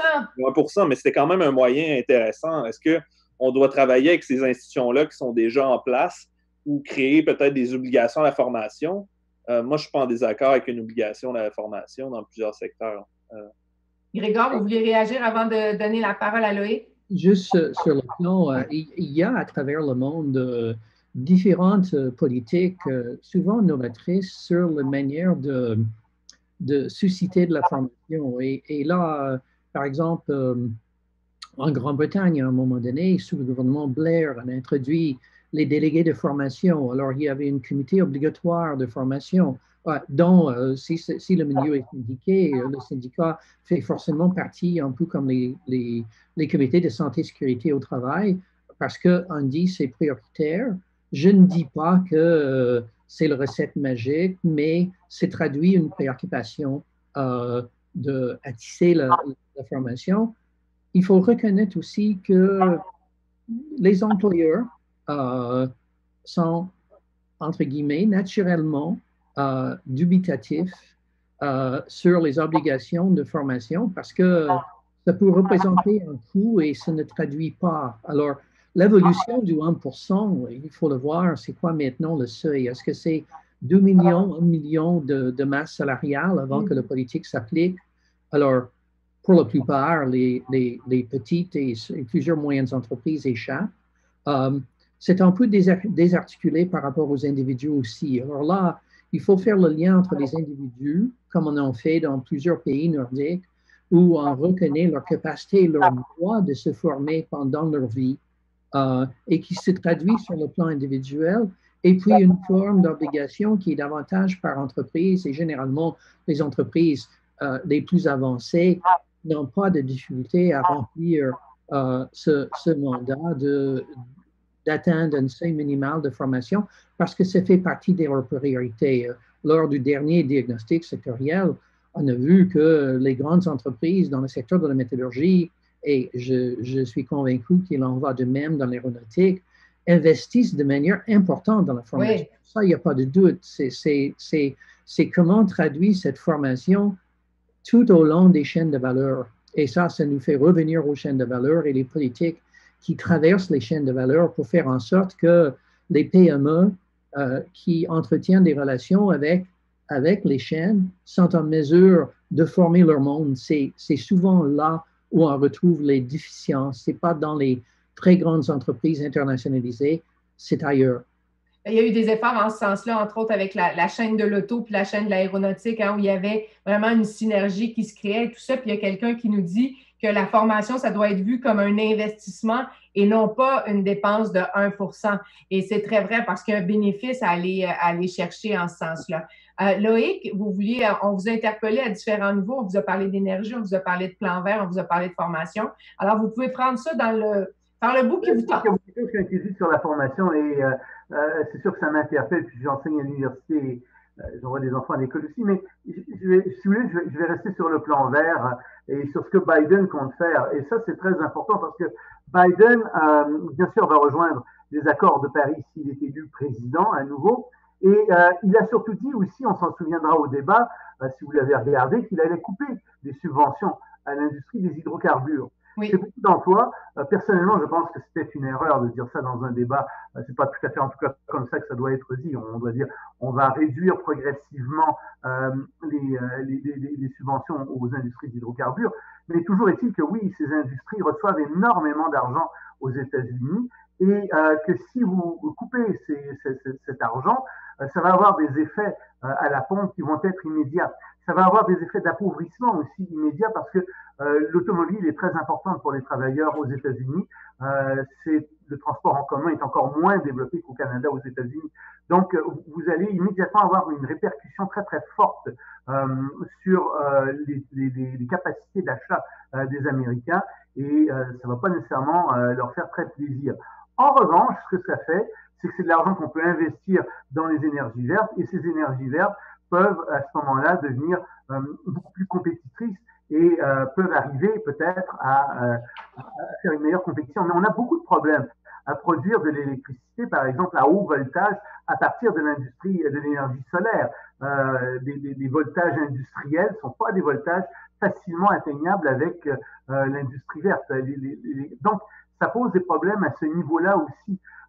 Mais juste revenir sur ce que vous nous avez dit dans votre introduction. Vous avez dit, au niveau de l'énergie, s'il y a le plan vert, on va mettre les efforts, on imagine, et la technologie, la recherche et tout ça, pour avoir des énergies à faible coût. Et ça pourrait avoir un impact, vous disiez, sur l'hydroélectricité. Oui. Ceci dit, l'empreinte environnementale de l'hydroélectricité est somme toute assez positive pour les États de l'Est, non? C'est que c'est pas juste une question économique, c'est une question de sécurité aussi. Et si jamais on joue beaucoup la carte sécuritaire aux États-Unis, et vous pouvez compter sur des lobbies pour le faire, à ce moment-là, ce que ça va faire, c'est que ces lobbies vont dire, oui, nous produisons localement avec de l'énergie verte, avec des ressources vertes, nous produisons de l'énergie locale, un peu plus chère peut-être que l'énergie qui vient d'Hydro-Québec, etc., mais elle est locale et elle est plus sécuritaire dans la mesure où elle n'a pas à parcourir de longues distances et où elle est faite aux États-Unis même. Elle provient des États-Unis même. Donc, il y a tout ce discours aussi sur la protection des chaînes de valeur qu'il ne faut pas ignorer parce qu'on a parlé beaucoup, et je pense de manière très intéressante, des chaînes de valeur, mais il y a aussi une préoccupation nationaliste sécuritaire extrêmement forte aux États-Unis, et pas seulement aux États-Unis, elle est là en Europe, elle est là en Chine, elle est là un peu partout. Et donc, là-dessus, nous, il faut qu'on fasse bien attention et qu'on joue bien nos cartes aussi. Qu'est-ce qu'on va faire avec notre électricité? Est-ce qu'elle va être aussi bienvenue dans les années à venir aux États-Unis? Et là, je parle sur une période beaucoup plus longue, mais c'est une période, je vous dis, dans 10 ans, il y a une transition, d'accord, on s'entend, mais dans 10 ans, où est-ce qu'on va en être exactement? Et si on suit la courbe d'avancement des énergies vertes et de baisse de coûts de production des énergies vertes, ben oui, on pourrait en être là. Et il faut faire bien attention à ce qu'on va faire. Ça a des bons éléments hein, pour le Québec aussi, ça veut dire qu'on va importer moins d'hydrocarbures à certains domaines. On va toujours avoir besoin d'hydrocarbures pour les engrais, pour les plastiques, etc. Mais ça va nous aider probablement à être plus indépendants aussi. C'est bon pour l'économie du Québec, ça aussi, ce genre de choses, et il faut s'y intéresser. Les énergies vertes, contrairement à ce qu'on pense, sont des énergies qui génèrent beaucoup de plus-value maintenant. Et ce sont des énergies qui sont à la fine pointe de la technologie. Et je rajouterai à ça encore, il y a beaucoup de marchés qui vont se servir du prétexte des énergies vertes pour limiter leurs importations de pays qui ont des productions qui ne sont pas vertes. Il faut s'attendre à voir de plus en plus ce genre de choses arriver, bien sûr. Merci beaucoup. Mathieu, vous vouliez réagir? Oui, juste un petit commentaire sur la question du transport et puis des énergies. Il y a une nouvelle au mois de septembre qui est peut-être passée un peu sous le tapis en raison des élections, mais c'est celle, l'annonce de la Californie d'ici 2035 que tous les véhicules seront zéro émission. Hein. C'est pas, c'est un marché de 40 millions de personnes. C'est un État dans un État, la Californie. Et dans le passé, si on regarde les investissements dans l'automobile, la Californie, ces normes ont eu un impact sur toute l'industrie en Amérique du Nord. Donc, oui, le coût de l'essence n'est pas cher, puis il y a certains États qui sont extrêmement dépendants de cette production-là, mais il ne faut pas oublier cette annonce de la Californie qui va avoir un impact, je pense, sur l'industrie automobile, puis aussi sur les technologies. Puis je regardais un reportage hier à D'énergie, qui est une entreprise de Québec, mais qui produit des bornes de recharge à Shawinigan. C'est un bon exemple de nouvelles, anciennes technologies. Comment dire, c'est du manufacturier, mais c'est une énergie verte. Fait que je trouve que c'est quand même très, très excitant, ce type de nouvelle industrie-là. Bien, c'est intéressant parce que ça fait suite aussi à une question qu'on a, ça fait référence à une question qu'on a. il y a quelqu'un qui nous dit, de façon à stimuler notre économie, est-ce qu'on ne devrait pas encore plus être plus avant-gardiste sur, justement, en réfléchissant à notre empreinte de carbone sur les différents produits, puis imposer des tarifs sur les importations en fonction de leur empreinte de carbone. Alors, tu sais, on a beaucoup parlé, entre autres, de l'aluminium vert, de notre aluminium qui pourrait être, qui pourrait être qualifié comme verte. Alors, est-ce que, Jean-Guy, est-ce que, justement, on ne devrait pas miser sur le fait qu'on a cet avantage d'avoir l'hydroélectricité qui nous permet déjà de produire avec une empreinte carbone moins élevée que d'autres et peut-être de s'assurer que nos importations aussi soient plus vertes? Ben, c'est effectivement, là, on avait proposé d'ailleurs il y a 2 ans de faire du zéro net ou net zéro, le fait que le Québec est capable de produire avec très peu ou même pas d'empreinte carbone certaines chaînes de production, un des éléments démarquants du Québec.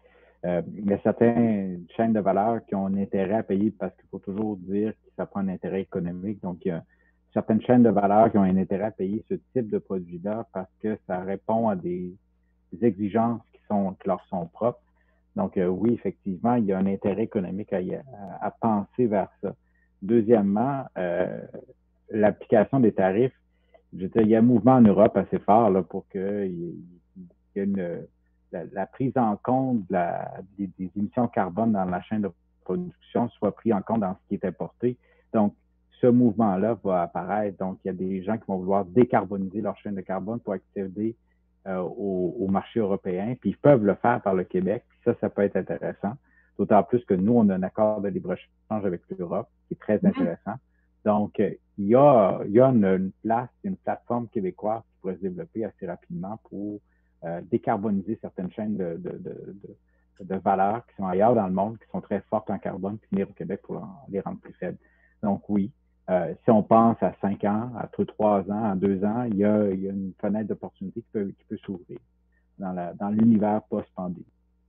Ben, merci beaucoup, Loïc. Ça vous fait aussi réagir. Est-ce qu'un gouvernement Biden pourrait quand même avoir un peu plus d'appétit, bien qu'il sera dans le Buy American, là, est-ce qu'il pourrait y avoir un peu plus d'appétit pour des produits provenant du Québec parce que l'empreinte écologique serait moindre?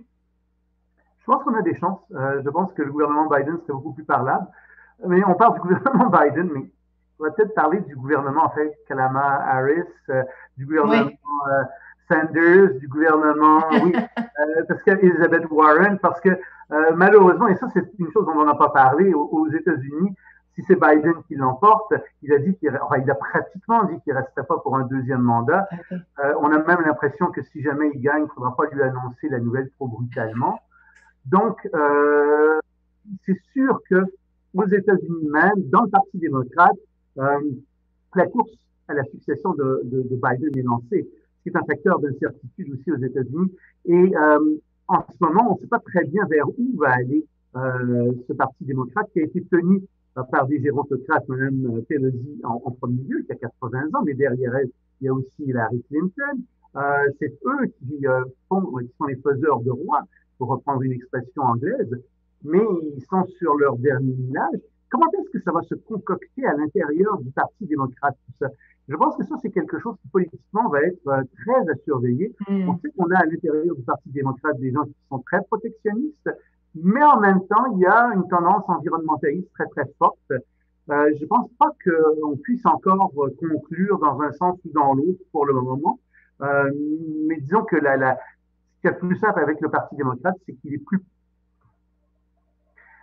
plus agréable de discuter avec lui qu'avec les républicains pour le moment. Il y a quand même plus de prévisibilité, on pourrait dire ça, mais ça serait intéressant aussi de voir qui nommera, si c'était M. Biden, on ne vendra pas la peau de l'ours avant de l'avoir tué, mais qui nommerait, par exemple, aux différents postes stratégiques, est-ce qu'on verrait, par exemple, Mayor Pete, est-ce qu'on verrait Beto O'Rourke ou d'autres de la nouvelle génération prendre des places de secrétaire d'État à la santé? Il y a même une possibilité, si jamais le Sénat devient démocrate, qu'à ce moment-là, beaucoup de républicains quittent le navire parce que le Parti républicain pourrait s'effondrer sur lui-même à ce moment-là. parce qu'il y a beaucoup de problèmes dans le Parti républicain et un certain nombre de sénateurs pourraient, par exemple, décider de se rapprocher beaucoup des démocrates et ils pourraient même nommer un certain nombre de républicains comme secrétaire d'État. C'est même pas exclu. Et on ça changerait la dynamique beaucoup. beaucoup. Relation avec certains républicains puisqu'il est là depuis si longtemps. Exactement, ça changerait la dynamique beaucoup. Oui. Grégoire, ça vous faisait réagir? Oui, rapidement. Je pense que la question posée est excellente et c'est la question de comment être proactif dans ce sens-là. Alors, en pensant à l'intervention de Jean-Guy d'abord, le problème pour les produits auxquels on rêve, c'est de créer les marchés. Mais on peut bien se regarder dans le miroir et se demander en quoi nous avons créé ces marchés nous-mêmes à leur premier geste. C'est-à-dire, on veut que les autres créent les marchés et l'exemple de la Californie est patent. Oui. Mais on peut aussi poser la question au Québec, au Canada, en quoi on est en train de créer les marchés et c'est l'équivalent de Buy America, mais c'est Buy Vert. Alors, tout à fait. C'est de dire, là, ça, c'est plus international. C'est ça, et ça, c'est l'autre. Évidemment, s'il y a un résultat, il y a une place pour l'intervention rapide du gouvernement canadien. Il ne faut pas négliger tout ce que les deux administrations Obama ont fait sur le plan environnemental via la réglementation, parce qu'ils n'avaient plus le prise sur le Sénat. Alors, il fallait le faire par l'exécutif et des ordonnances. C'est ce qui a pu être défait par la suite par des ordonnances de la même nature. C'est ce qu'on peut faire moins facilement quand il s'agit d'une législation. Mais tout de suite, il y a une opportunité pour le gouvernement canadien d'intervenir et tenter de se mettre en accord sur certaines politiques environnementales qui sont, pour ainsi dire, soit nord-américaines, soit binationales. S'il y a d'autres résultats, et même s'il y a les mêmes résultats, il faut penser à ce qu'on était capable de faire avec la création d'un échange de carbone, un marché de carbone. Oui. Et il y a des alliés naturels aux États-Unis avec lesquels on peut agir pour tenter de créer ces marchés, parce que sinon on n'arrivera pas sur le plan environnemental, et des alliés naturels pour le Québec. C'est peut-être pas l'Alberta, mais c'est certainement la Colombie-Britannique. C'est certainement la Californie, c'est certainement l'Oregon, etc. On peut y aller et tenter de créer une dynamique où il y a des politiques de coordination. Alors, je vois à la fois sur le plan des provinces et des États et à la fois entre les deux gouvernements l'espace pour des types d'interventions qui tentent de susciter ces politiques, de créer des marchés, parce que si les marchés n'arrivent pas spontanément, les marchés sont construits. Et il faut les construire, et, parce que sinon, c'est difficile pour les produits de s'imposer simplement parce qu'ils sont des bons produits. Probablement, ça va se faire avec des batteries, des piles, différentes choses qui peuvent s'intégrer à un marché déjà en développement, mais il y a d'autres marchés qu'il faut créer. C'est intéressant parce qu'on l'avait vu, entre autres, hein, quand il y avait la norme qualité, le gouvernement avait décidé de donner l'exemple en l'imposant dans ses achats. Il y a ce genre d'actions qui peuvent être mises en place. Mais une des questions qui est posée par les participants d'aujourd'hui, c'est est-ce qu'il y a assez d'entreprises de consultation en développement durable? Est-ce que le rôle des experts est bien mis en valeur pour accompagner les entreprises qui souhaitent atteindre les objectifs de l'ONU en développement durable? Peut-être que, je ne sais pas, j'ai envie d'aller vers Mathieu. Ça fait longtemps qu'on ne vous a pas entendu, Mathieu. Vous êtes pas certain? C'est pas mon champ d'expertise, honnêtement. Je vais être honnête, c'est pas nécessairement mon champ. Donc, je vais passer la balle à un de mes... Est-ce que quelqu'un peut répondre à cette question-là? C'est possible qu'on n'ait pas la réponse, hein? On n'est pas omniscient. Mais c'est vrai qu'il y a une expertise à développer pour accompagner les entreprises. Il y a des firmes de consultants qui le font, mais est-ce qu'il y en a suffisamment? Puis est-ce qu'elles sont accessibles, par exemple, pour les petites entreprises, Jean-Guy? Ben, il y en a plus qu'avant, ça c'est sûr. Il y a plusieurs nouveaux joueurs dans le marché, mais est-ce qu'il y en a suffisamment? Je serais pas en mesure de répondre. C'est clair que les modèles et les gens sont investis un peu plus au marché de la transformation verte. Effectivement, souvent, c'est l'apanage des grandes et des moyennes entreprises. Des petites entreprises, c'est plus Donc, et ça prend du temps. Faire la transformation verte d'une entreprise, c'est pas quelque chose qu'on fait sur le coin de la table. Donc, ça aussi, dans un univers qui va très vite, où les clients bougent très vite aussi, il faut prendre ça en considération.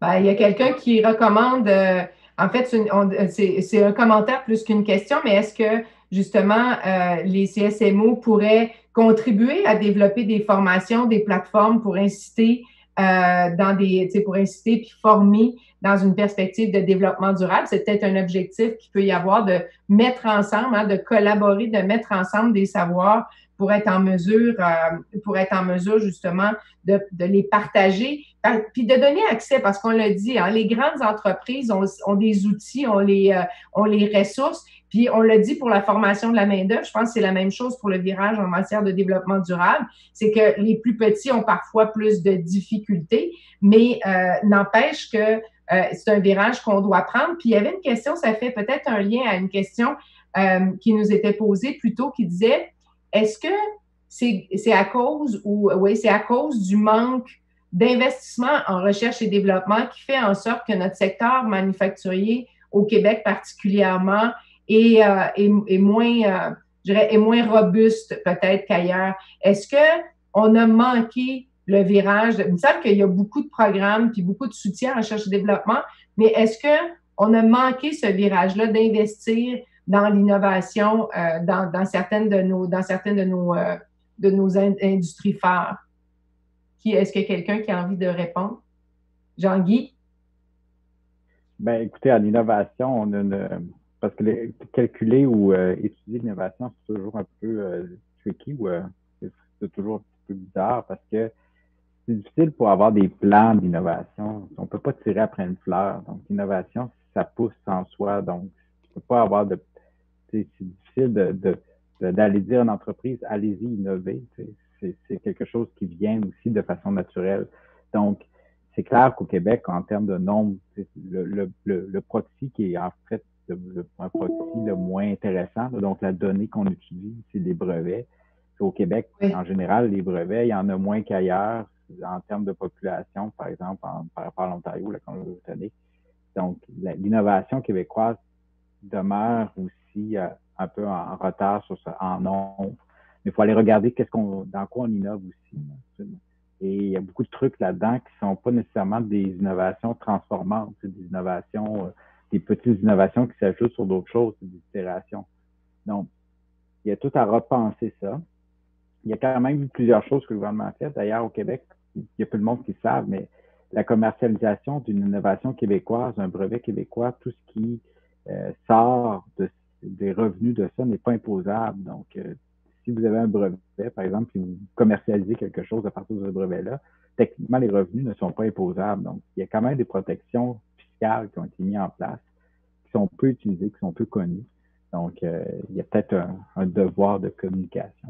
Oui, exactement. Donc, de partager davantage ces avantages-là parce qu'il y en a effectivement plusieurs avantages d'investir en recherche et développement. Il y a plein de crédits d'impôt, il y a beaucoup de soutien qui est mis de l'avant, mais c'est pas toujours...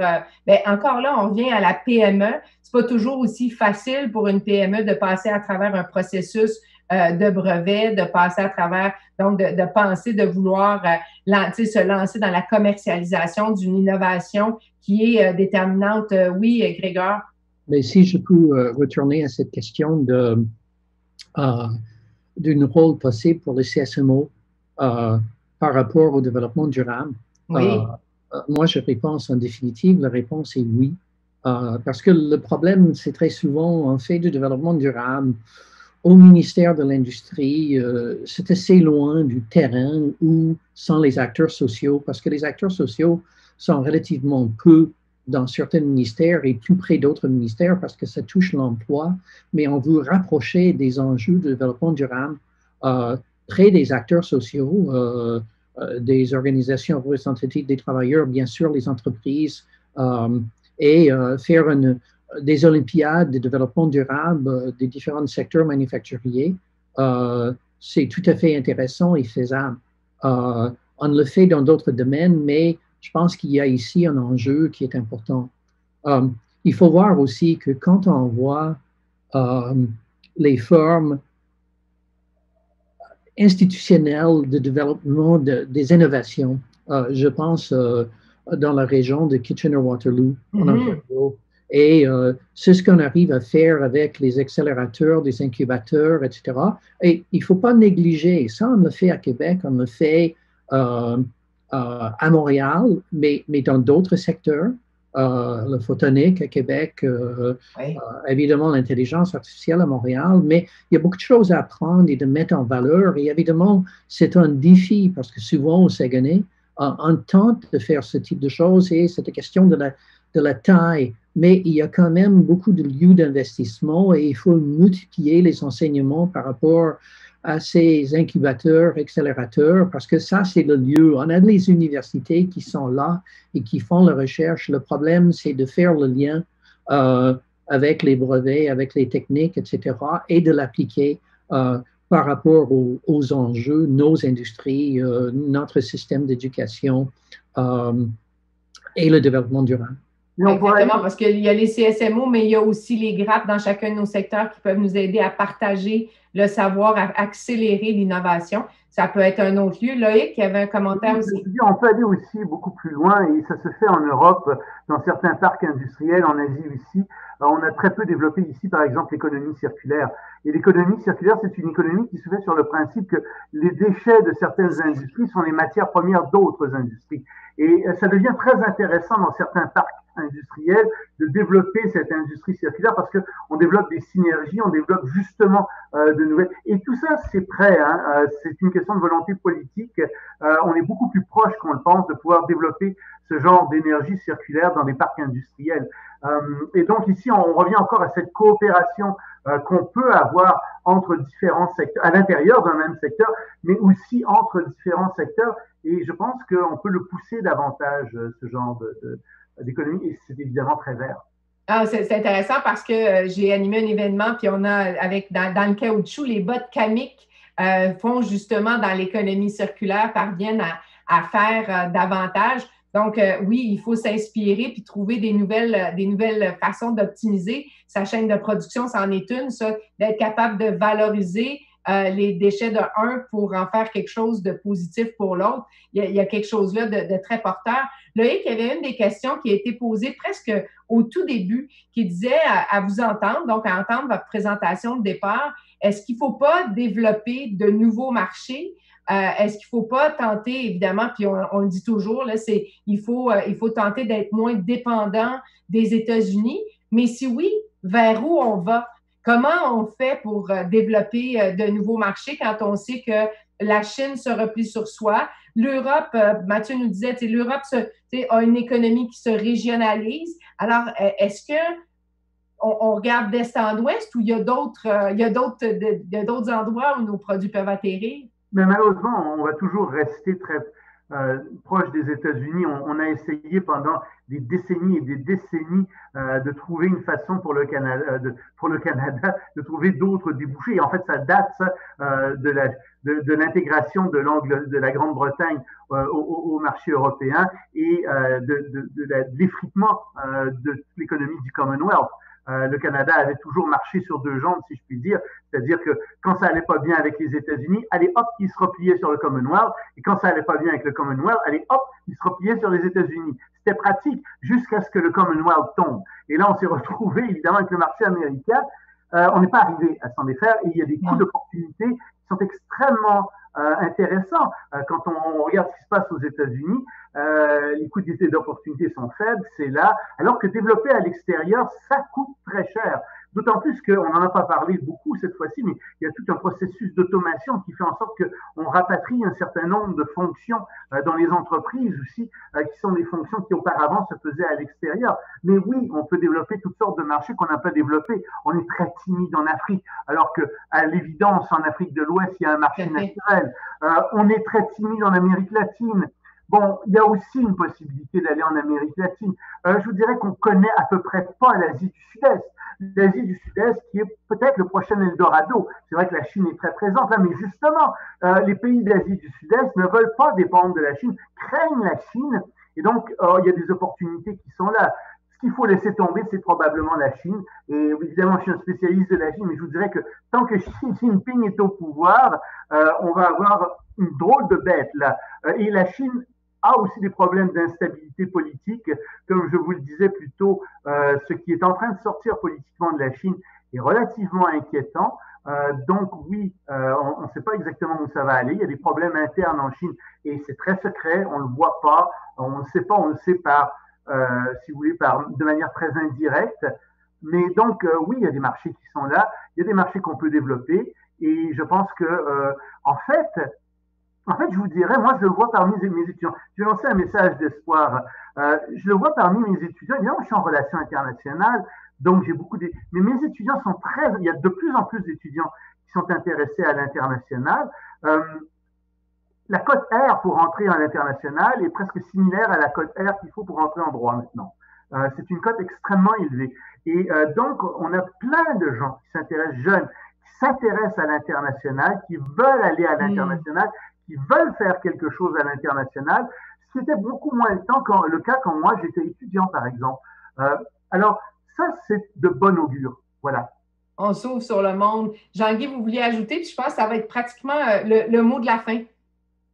Ben, je dirais juste simplement, puis pour faire du millage sur ce que Loïc disait, on prévoit 800 millions de francophiles en Afrique dans les prochaines décennies. On arrive avec le Québécois ou le Canadien arrive avec un passé qui n'existe presque ou est inexistant. On n'est pas des Belges ou des Français. Donc, il y a un avantage stratégique très clair. On parle la langue. Donc, et ça, juste en termes de marché, ça peut être extrêmement intéressant pour le Québec. Grégor, un petit mot pour la fin? Simplement qu'en revenant aux chaînes de valeur, il faut penser que les gens à travers la planète ont le droit de vivre et d'assurer leur développement, et ça se fait tant par les marchés que par les dimensions sociales du développement. Et très souvent, c'est la dimension sociale qui doit précéder le développement économique. Alors là, ça donne une capacité à se développer. Alors là, avant de se retrouver dans des guerres protectionnistes, il faut voir que le développement de d'autres pays émergents est un avantage pour nous tous. Bien, merci beaucoup, Grégor, Mathieu, Loïc et Jean-Guy d'avoir été avec nous. Merci à vous tous. Vous avez été vraiment extraordinaires. Vous avez posé plusieurs questions qui, je pense, nous ont permis de mettre la table. C'est le premier webinaire, mais sachez qu'il y en aura 3 autres. Donc, les prochains vont vous être annoncés dans pas beaucoup de temps.